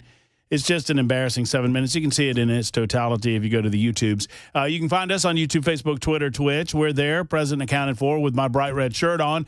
You can find me. Give us the thumbs up if you do that. You can also find us on a variety of applications. If you stream music or information or news or or podcast, anywhere, we're there. Just type in Supertalk 99.7 WTN, and you can find us. And then on the plain old radio, 99.7 FM, from Alabama to Kentucky and all points in between, we thank you for being out there. Give us a call, 615-737-9986. Been relatively caller-free on the phones today, but that's okay. You can always change that. There's always the super text line as well. I would alert you that we have an official winner, and it's not me.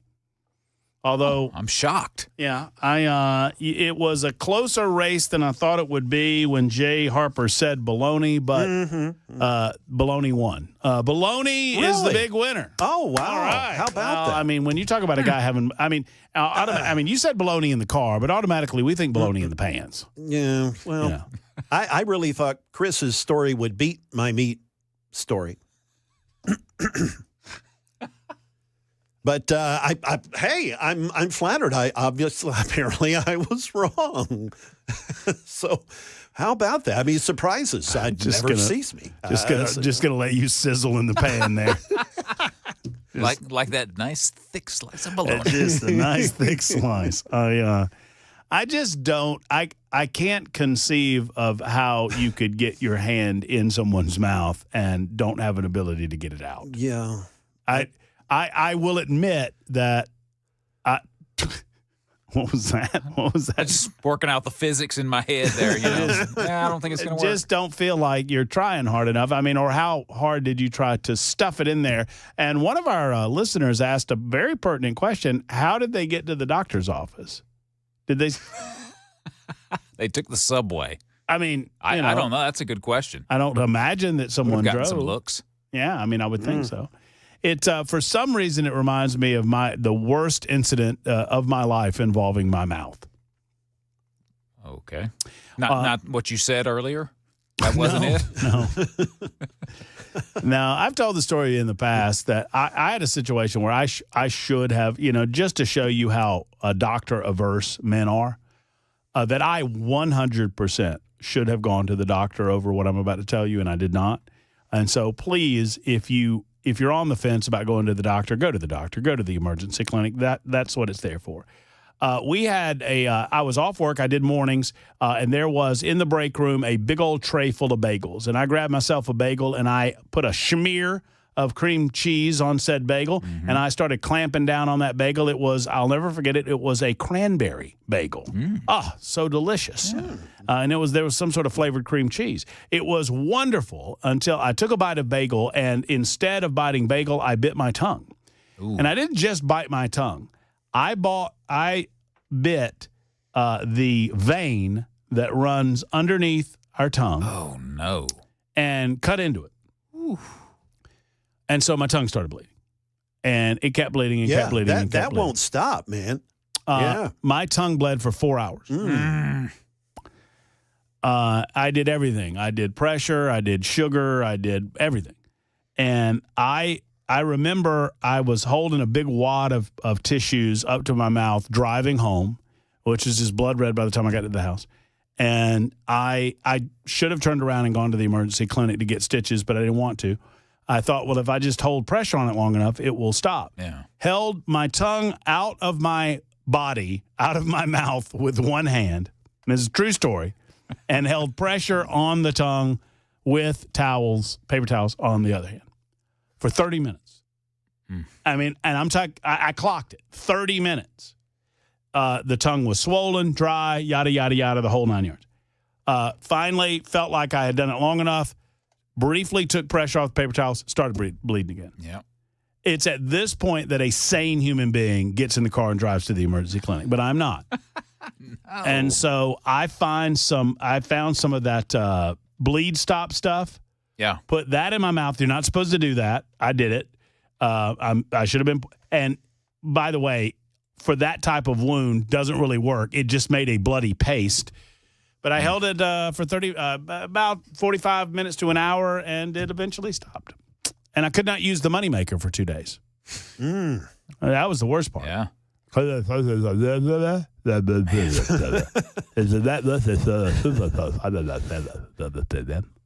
Yeah. So, if it makes you feel any better, I probably would not have gone to seek medical attention either. I'm just too stubborn. It'll stop eventually. Well, I felt that way, one. And two, I tried to conceive of what was going to happen. And every time I thought about it, I said, no, I'm not doing that. You didn't want needles in your tongue is what you're saying. Well, yeah, right. Yeah. Exactly right, Jay. Yeah. I mean, the thought of that is worse than the thought of the bleeding continuing. If I'd cut my arm, I would have just gone to the doctor to get some stitches on my arm. But it was my tongue, and the idea of what was going to happen to stop bleeding seemed to me to be far worse. The general attitude around me at the time was not the same. I was called everything. Well, I was called an idiot. And maybe so. I don't know. A nincompoop? Yeah. That might come up in a future nincompoop story. You never know. Speaking of nincompoops, I want to talk about the General Assembly here for a moment because I think there's a number of nincompoops down there. And I'm having a difficult time understanding how this is a conservative piece of legislation. But many of our conservatives seem to be willing to go ahead and tax the constituencies of their individual districts in addition to what we're already taxed in the state of Tennessee. That's right. There is a tax increase currently going through the legislative body that nobody's talking about. But we're talking about it right now on Super Talk. A bill that would impose a state tax of up to 10% has so far won approval. It is Senate Bill 763. It is headed for a final vote in the Senate this week. I think it still has to move through the House of Representatives. It has a counterpart bill currently moving through the House. The bill would impose, as I mentioned, a state tax of up to 10% on vape products, which amounts to a higher rate than tobacco products. And it would effectively ban the sale of many vape products in the state by requiring application for FDA approval before said products are sold, and it is now headed for a final Senate vote this week.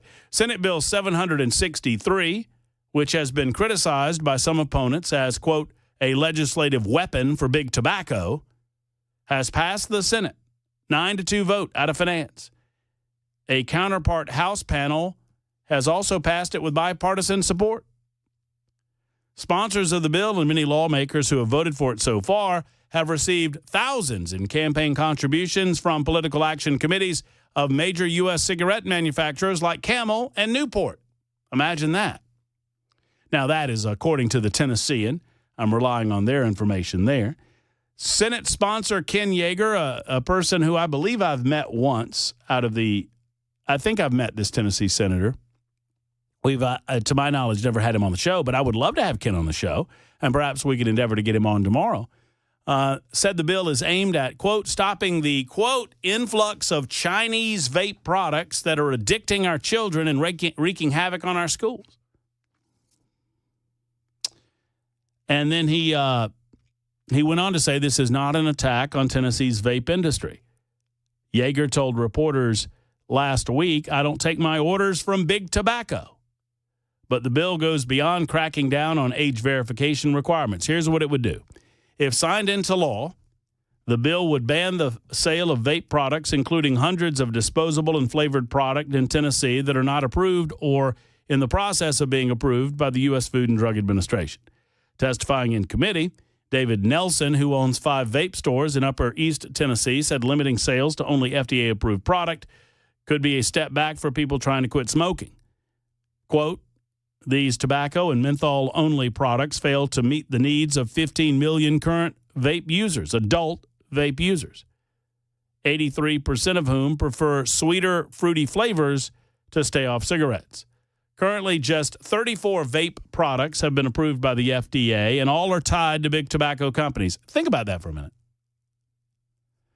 So I'm going to dissect this in just a moment. I want to get the details out there for a moment. Most vape products sold in the U.S. are imported from China. If passed, the bill, there's a hell of a lot imported from China. A hell of a lot imported from China. If passed, the bill would fine vape retailers $500 to $1,500 per product illegally sold. Studies have shown Vape products like e-cigarettes with nicotine can help adults stop smoking. Long-term health impact remains unknown. The FDA has not approved any e-cigarette products to help people stop smoking. Yeager said the bill seeks to, quote, reduce products made from illicit material imported from communist China and would simply set up guardrails to make sure that the practices in these stores do not in any way harm the lives of young people. Yeager and House sponsor Representative David Hawk are both longtime recipients of campaign contributions from Reynolds American PAC, fueled by manufacturers of the country's best-selling cigarette brands like Newport, Camel, Pall Mall, and Lucky Strike. Yeager and his PAC have accepted $13,500 in contributions from Reynolds American since 2010. Hawk has accepted just less than $4,000. Let me be very clear, Yeager said. I don't trade my vote in this body for a contribution. I've never discussed an issue with anyone who's given me a contribution. Tennessee Reynolds American PAC has contributed $443,000 to state candidates since 2010. They're a big contributor, and I don't begrudge them their contribution. Let's talk about the merits of this legislation. Tobacco products are currently legal. What's the legal age for smoking in Tennessee? Is it 19? I think it's 21. Is it? I think so. I don't know. I'm certain a super talker will, or a super texter will alert us to that. I would imagine that vaping is held to the same standard, age restriction standard as smoking, but I don't know the answer to that either. Friends, if a product is so deadly, if a product is such a negative on society generally, if it is such a danger to our health and safety, then why are we not banning the product? It is 21. 21 years of age? For tobacco, hemp, or vapor products. Well, there you go. I mean, so what are we going to be here? I would ask you. Now, there are many of you that don't vape, don't smoke, and don't like the idea of the communist Chinese selling their products to our fine young people or older people in the state of Tennessee. Maybe you're predisposed to not really care about this legislation. Well, ask ourselves, what kind of government do we want? Do we want a government that's big enough to tell grown people what they may or may not consume in their own bodies? Frankly, I think we do too much of that already. Now, I'm not here to fight the fight about drug legalization, but I am here to tell you that it is odd to me that we are raising pricing or taxation on vape products and not doing the same on cigarette products. If the concept is to benefit health and safety, then let's do that across the board. Yeager says he doesn't take his orders from big tobacco. All right, I'll believe you. And we'll have Senator Yeager on the show. I'm certain he'd be willing to come on and talk about his legislation.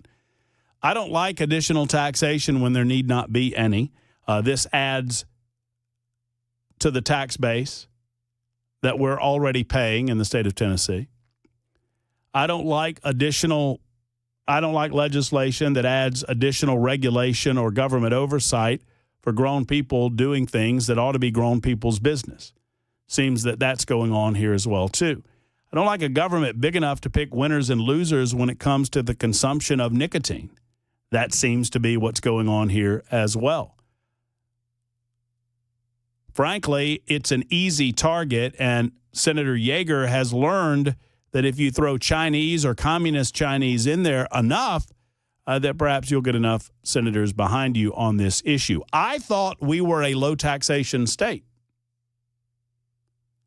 I thought that we were a General Assembly that did not want to pass along taxation. I don't even understand what the tax component to this is all about, except to attempt to stop people from vaping altogether, which is a little bit of the morality police, and I don't believe in that either. 23 after the hour. Your thoughts? 615-737-9986. 615-737-9986 on Super Text and on the phones. 23 after the hour on Super Talk.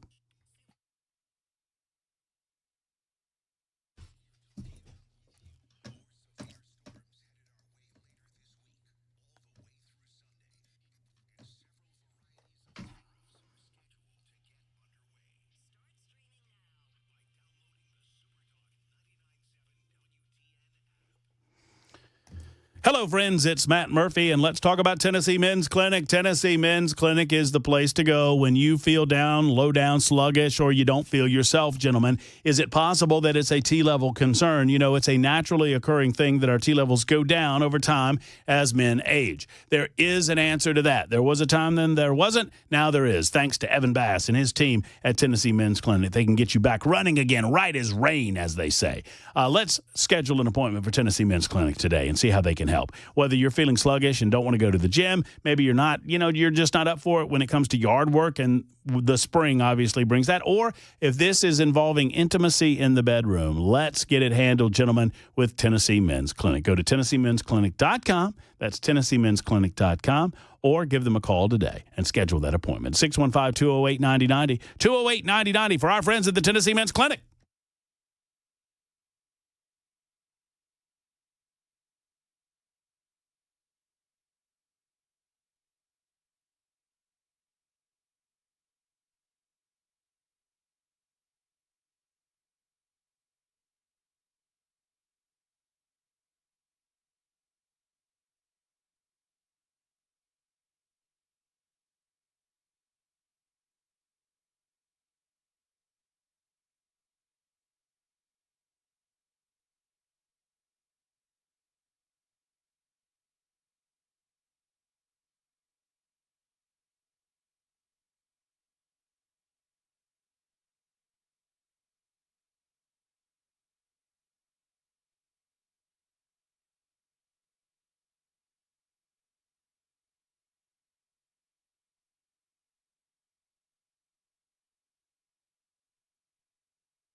Have you noticed how unreliable things have gotten these days? Like when somebody tells you, oh, it'll be ready at 4, and then you get there at 4, and hey, is it ready? Oh, it'll be ready in just a little bit. Well, it's 4 o'clock now. Well, now it's 4:20, and now it's 4:30, and it's still not ready.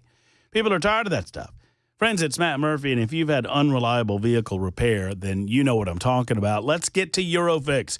Eurofix turns unreliable into reliable. Eurofix has your vehicle ready when they say that it's ready, and when it's really ready, you don't have to stand around waiting. And at Eurofix, they repair all European cars with a quality that beats the dealer without the dealer pricing. Dealer repair shops, here's something you don't hear every day, but it's true. Dealer repair shops embed and design their system to pay virtually all of the overhead through the repair shop. That's a lot of money. Why would you pay for all of that? At Eurofix, reliable means a 3-year nationwide warranty, a free loaner car with every repair. Come to where everything is reliable again at Eurofix. Family owned for 26 years. Call 844-EUROFIX. That's 844-EUROFIX, or visit myEurofix.com. That's myEurofix.com.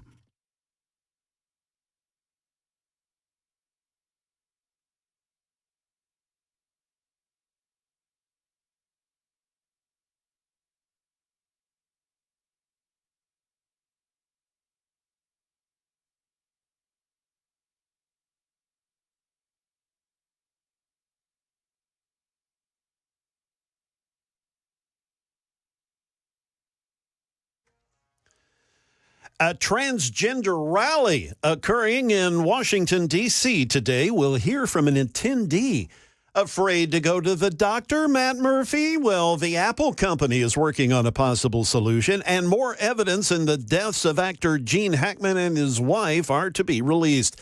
We'll have those stories coming up at 6:30 on Super Talk 99.7 WTN. Yeah, the general consensus on the Super Text line is that I should have gone to the hospital. Yeah. I don't disagree with that. But it has created a groundswell of support for me to win nincompoops in the news. Like, not my story, me. You. Like me, I'm the nincompoop. Yeah. But then Harper delivered his line, his sort of punchline of the whole thing, and that put all of that to bed. So, and I'm not going to repeat that. No. Leave that in News Closet B. Robert F. Kennedy, by the way, we're talking about vaping in the state of Tennessee, and I thought we had a conservative General Assembly, but they're trying to tax you more on vape. 9330 says, I couldn't agree more with what you said. I'm sick and tired of the government telling me what I can and can't do. I'm 53 bleep years old. I don't need an overseer telling me I can't vape. I hope that bleep bought-off senator comes on your show so I can call in and cuss him. Well, I hope he comes on the show, too, although maybe not for the cussing. Roberta says, I want to know why marijuana is not legal in all the states the same as alcohol. I think it's a fair question to ask. I don't believe that marijuana is a detriment on society in the same fashion that alcohol is. Now, I don't know that you would say that it's a net positive necessarily, although I would suggest to you that alcohol, does it have truly any medicinal benefit? Marijuana does. 100% it does. And now marijuana is mostly advocated for based on its recreational use, and I understand that, but I have long been an advocate for marijuana based on its medicinal use and based on what I have seen, not just anecdotally, but what I've seen with my own eyes as a result of the use of medical marijuana in terms of treatment, particularly in the form of CBD oils. It can benefit from a medical perspective. So there are good, fair uses for marijuana, but I would agree with that. Plenty of American-made vapes, writes Brian. Decriminalized plants, period, says Dan. Where do we draw the line with government telling us what's healthy and what's not? I mean, I don't know where the line goes if they're able to. I mean, they're banning a lot of these products just because of where these products are manufactured, yet at the same time we're allowing untold amounts of Chinese manufacturing. I mean, good Lord, how much Chinese drywall did we have to go through? 31 after the hour, it's time for the news on Super Talk 99.7 WTN.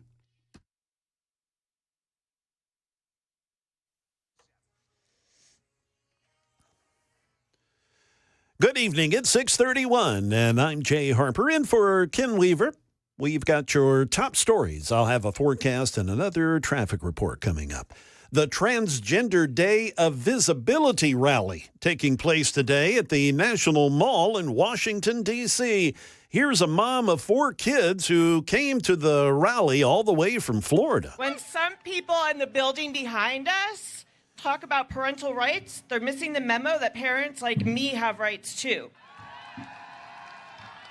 We have the right to expect that the schools we send our kids to for 7 hours a day will be safe and affirming. We have the right to expect our schools will let our kids use a bathroom where they feel safe and comfortable. Soon you could have the option of an artificial intelligence doctor to offer advice on your health. Here's ABC's Michelle Franzen with more. Apple is reportedly planning to bring an AI-powered doctor to its health app. There are reports that human doctors are being used to train the artificial intelligent agent that will act as a physician and health coach and make recommendations. The revamped app is expected to be released next spring. Moving out to Los Angeles, more evidence in the deaths of Oscar-winning actor Gene Hackman and his wife Betsy will be released after their passing in Santa Fe, New Mexico. Here's ABC's Alex Stone in California. In front of a New Mexico judge, the estate for Gene Hackman and Betsy Arakawa argued law enforcement body-worn camera video and photos inside the Hackman home the day their bodies were found, along with autopsy reports, should not be released to the public. I don't believe that the press has any sort of vested interest. But the judge ruling under New Mexico law, all of it is public record except for any videos or photos that show bodies. Those videos and photos must be blurred out or removed, but otherwise, all of it has to be released under state law. Now let's get to the day's closing money news. Once again, here's Michelle Franzen. From ABC News, Wall Street markets around the world fell in anticipation of President Trump's sweeping tariffs going into effect on Wednesday. But Wall Street's major index indexes were mixed on March's last day of trading on Wall Street. The Dow was up 418 points after a morning dip. The S&P 500 gained 31 points, but ends the quarter with a more than 5% loss. And the Nasdaq was down 24 points at the end of the day. Mortgage company Rocket announced it's buying competitor Mr. Cooper in a $9.4 billion stock deal. This just weeks after Rocket bought the real estate listing company Redfin. Rocket says the combined companies will represent 1 out of every 6 U.S. mortgages.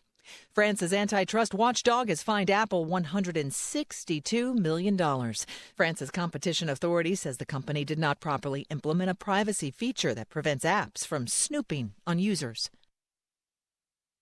And that is today's closing money news. That is the latest news. Traffic and weather are next. I'm Jay Harper, WTN News.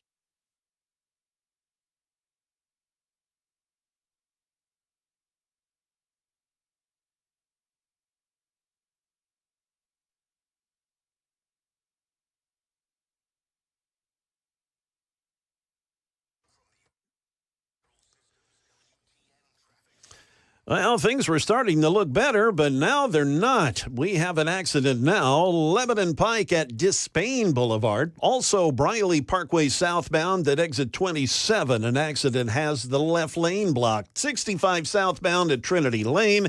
A crash blocking the left shoulder there. Now as we head to Laverne, 24 eastbound at Waldron Road. Still working to clear up that wreck. And west of the city, 40 eastbound, just past exit 192, the Tennessee Highway Patrol reporting a crash there. We've got your traffic every 10 minutes every afternoon on Super Talk 99.7 WTN.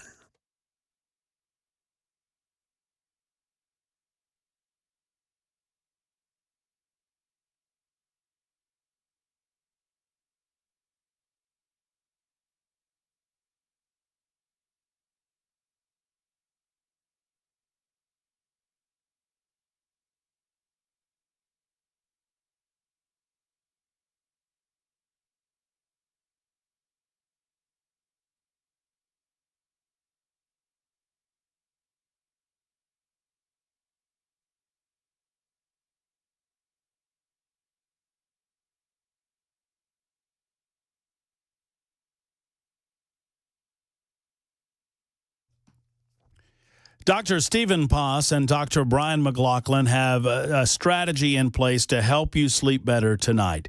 All you need to do is make the call that so many others have made to the Sleep Apnea and TMJ Solution Center. Here's the deal, friends. 2 locations, one in Brentwood, the other in Murfreesboro. But I need to ask you a couple of questions. Are you not sleeping well at night? Do you wake up in the night? Do you know if you have sleep apnea?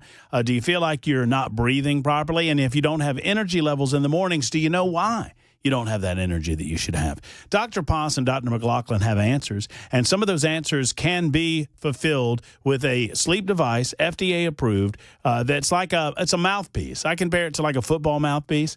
It goes in, you don't notice it after a night or two. I know I don't notice mine anymore, and man, oh man, it works. Holds the jaw forward. You breathe easily. It's such a simple solution to such a major problem in so many of our lives. That's stopping of breathing, sleep apnea, and snoring throughout the course of the night. Start your journey at drposs.com. That's drposs.com. Don't forget, they're in network with most insurance companies in the state of Tennessee. Just ask them when you make the call. Start that journey again at drposs.com. drposs.com. Weather can change in an instant, and you need to be prepared for any outcome. That's why Generator Supercenter of Nashville will help keep your family safe and connected. We make buying a backup generator simple and easy, with financing options available, free in-home estimate, turnkey installations, no worry warranty, and most importantly, the monitoring and service of your fully installed generator. Come see us at our location in Nashville or visit us online. Generator Supercenter of Nashville. We serve all Middle Tennessee.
Anybody see Trump? I can't even get it out. Hey, it's the Matt Murphy Show, Super Talk 99.7 WTN. Did anybody see Trump in the White House with Kid Rock earlier? Oh, I missed that. Kid Rock is at the White House. I don't know if this is Kid Rock is the guy that facilitated the meeting between Bill Maher and Trump. And Maher said that he would go visit with Trump. Trump agreed, said it's probably a mistake. I don't know why I'm doing it, but I'm doing it for a friend. Like Kid Rock calls him and says, hey, would you have this meeting? I don't think that's the meeting that they're doing now, but Kid Rock went to the White House today. And he was dressed, well, kind of he had on a red suit with blue and white stripes and white stars on the pants. Wow. Are you seeing this? That's quite a get-up. The only way I can tell it in a way that I think most of Nashville would get it, tell me if I'm right, Chris, Porter Wagner would be proud. Yeah. Porter Wagner would be proud of Chris Rock. Yeah. And this exchange ensued. Conferences like this, Peter, I don't think. No. He was never standing next to somebody who looked like they were about to be shot out of a cannon. So, Peter Doocy is in the White House in the Oval Office, and Trump says, did Biden ever do anything like this, Peter? And I think you heard what Peter Doocy said. Let's play it one more time. It's pretty good. Conferences like this, Peter, I don't think. No. He was never standing next to somebody who looked like they were about to be shot out of a cannon. That's fair enough. And Kid Rock walks over and gives him a little handshake there. That's pretty good. So no word on whether or not you've got the Bill Maher meeting, but that's pretty good. Kid Rock, our own, is at the White House today, and you've just got to see this outfit for yourself. Speaking of entertainment, are you a Morgan Wallen fan at all? Nope. You're not a country guy, right? Nope. Especially not modern. Nah. I'm an old school country guy. Anything before 1992, I'm all good. I enjoy it. I love, what is it called? There's a couple of country stations on Sirius XM that I'm big fans of, but the classic country, prime country is what it's called. It's 1980s. Yeah. And then, of course, outlaw country is very good. Yeah. And then Willie's Roadhouse. I mean, who doesn't like Willie's Roadhouse? Yep. But, the modern stuff, no thanks. So I've never really gotten into Morgan Wallen, but I think I found a reason to dip my toe in those Morgan Wallen waters. You see this over the weekend? He's making a splash, and, for the weirdest of reasons. Apparently, he agreed to be back on Saturday Night Live. It's a program that I don't really watch anymore. I don't make a point to watch it anymore because I don't think it's funny. You know what? And I'm not, taking a stand against it. I just don't think it's funny. Either I've aged out of it or they're not funny anymore, and I'm thinking it's probably the latter and not the former. But Morgan Wallen was on, but oh boy, everybody's beside themselves because apparently, if you've ever watched the end of Saturday Night Live, they've got the music playing, the little piano, doom, doom, doom, doom, doom. It's the goodbye music. And the host says goodnight, and the musical artist is there on stage with the host, and they're surrounded by the cast. Yep. And then everybody waves and says goodnight, and then typically as the credits roll, everybody's shaking hands and good show, way to go, and it's all fun, and I had a great time with you, I had fun with you. Well, Morgan Wallen is standing beside the host, and I don't even know who the host is. Some female. I don't know who it was either, come to think of it. Beats me. Ooh, look up the name, and let's see if by the name I could tell you who it was, which I almost guarantee you that's not going to be the case. A lot of you, while Chris is doing that, weighing in on the vape story. I'll get more back to that in just a second. Who is it? Mikey Madison? Mikey Madison? Little Mikey. Yo, Mikey. Apparently she was in something called Honora. Mikey Madison is a girl. Yeah, that's the female. Yeah. What did Honora just win? Is that the one that won just Best Picture? Just won the Best Picture Oscar. Yes. Okay, sure. That's like a modern version of. I think she's a hooker. Okay. And she's like a hooker made good, very similar to. Oh, in the movie, not in real life. Oh yeah, Gotcha. yeah. No, right, sure. I'm with you now. What's the old Julia Roberts one? Pretty Woman. Pretty Woman, yeah. Oh, it's like a modern-day twist on that, you think? I think it's like a grittier, it's my understanding it's a grittier, more perhaps realistic version of the Pretty Woman tale, which I have a great take on Pretty Woman. That's my wife's favorite movie. Is One it? of them, yeah. She loves it. Really? Yeah. Okay. She was a prostitute, right? That's what I understand, yeah. I mean, the night before, just everyone for a moment, just imagine what Julia was doing the night before she hooked up with Richard Gere. You're not supposed to think about that. Are we not? You're not. But no, she was a hooker with a heart of gold because she didn't kiss. Everything else is on the table, but she didn't kiss. You got to have standards. You got to have some standards. Anyway, so I wouldn't know this woman from, Adam's house cat. But Morgan Wallen, so he's on stage standing next to her. He has been the musical act that night. I suppose he did a couple of songs.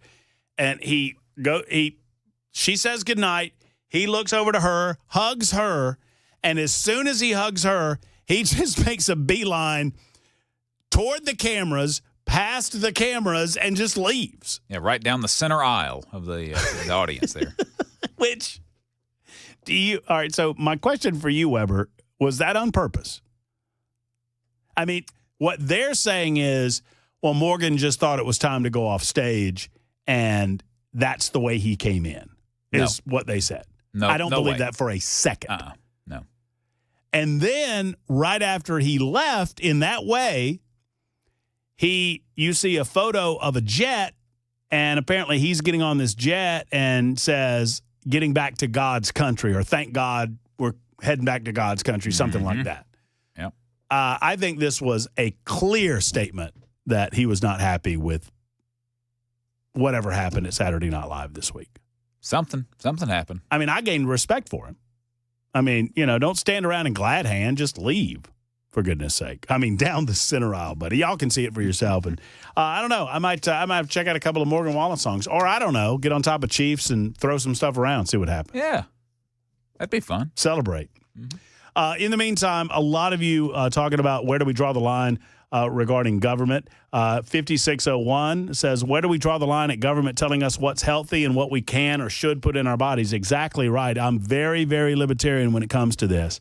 It is my body, and I own me. The government does not own me. And so long as I am not damaging other people, I'm not hurting other people, I'm not putting the health and safety of other people in jeopardy, why should the government tell me what I may or may not consume? Now, I understand this gets a lot trickier when you start talking about pharmaceutical companies coming up with all of these drugs that they are manufacturing and pushing on the American people. It seems to be A-okay as long as there's a doctor ready, willing, and able to write a script.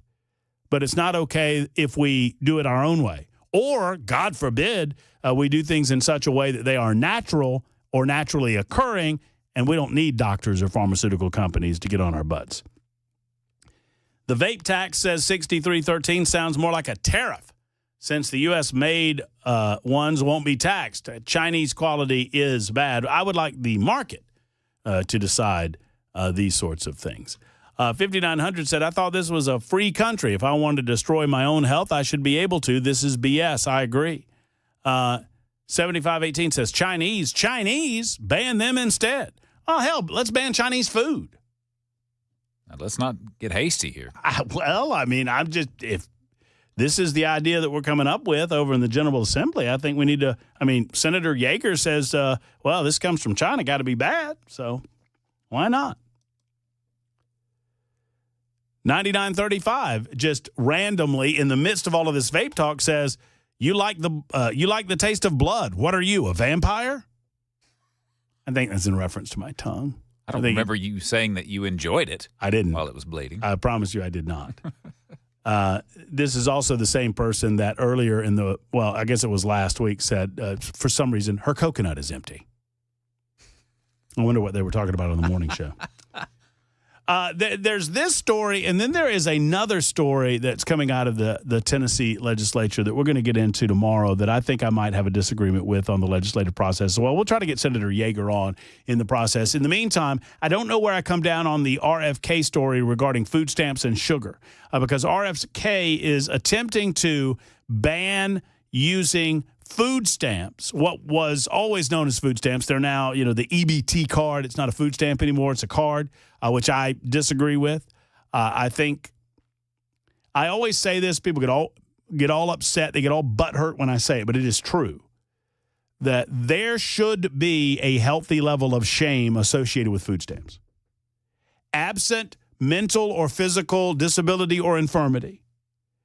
Obviously, if you are mentally or physically disabled or infirm, there should be safety nets there available to you so that we provide for you as a society. First and foremost, that should come from your community, your church organization, your family group, or a charitable organization. But if, as a last effort, I believe we should provide through government as well. That's how we do it as our society. But absent physical or mental infirmity or disability, why shouldn't there be a certain level of shame that you have found yourself in a position where you are unable to provide for your family and have to ask of others to provide for them in the absence of your ability to do so? Shame, for lack of a better way of putting it, is a motivating factor. Shame is a motivating emotion. Shame is your conscience telling you that something in your life is wrong. And it should, if used properly, motivate you to eliminate that aspect of your life and to do things differently so you don't experience, wait for it now, shame. But we've tried to eliminate all of these aspects of shame from everyday society when people are having to lean more and more on you and me, the taxpaying citizen, to provide the basic necessities of life for themselves or for their family members. Everybody with me so far? So RFK says we should limit certain things that we are able to buy with food stamps. And while I agree with that aspect of it, in as much as we should not use food stamps, which should go to necessities for non-essentials, at the same time, I don't like the government dictating what you may or may not consume in your bodies, although you kind of lose a little bit of the say-so when you're depending on the taxpayer dollar in order to provide for your families. We'll perhaps delve into that a little more broadly tomorrow's show. 52 after the hour. We'll wrap things up in a moment. Hand off to Mark Levin after this.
Hey, I just got a nice pic of Grogu. Oh, yeah? Oh, yeah. Seems to like the van. What'd you call it earlier? The Land Cruiser. The Land Cruiser. Mm-hmm. Yeah. The Land Cruiser. I've not seen a full photo of the Land Cruiser in action. Have you? No, I've seen portions of. That's like what I don't want to speak tales out. We're talking about our good friend and colleague Brian Wilson, who is taking out his land yacht for an inaugural visit down to the coast. I believe that's accurate. I think that's right. That's all I'll say about that. But I got a great photo of Grogu enjoying the amenities of said Land Cruiser, and looks like Grogu's having a good time. Now, whether or not Cabana Wife is having a good time, I don't know. I think we'll probably all find out together. I'm sure we'll all find out. If the old Land Cruiser eventually ends up for sale, and there we have our answer. Robert says, why your clocks are not right. They read the news. What? My clock is fine, Robert, but you've taught me something that I need to pre-read super text to messages before I share them with the audience. God bless you, Robert. I appreciate you. I appreciate all of you. That's going to wrap it up. It was pretty good for a Monday, I suppose. We'll try it again tomorrow. Until then, Mark Levin comes next. Have a wonderful evening, folks. Hug your loved ones. So long, everybody.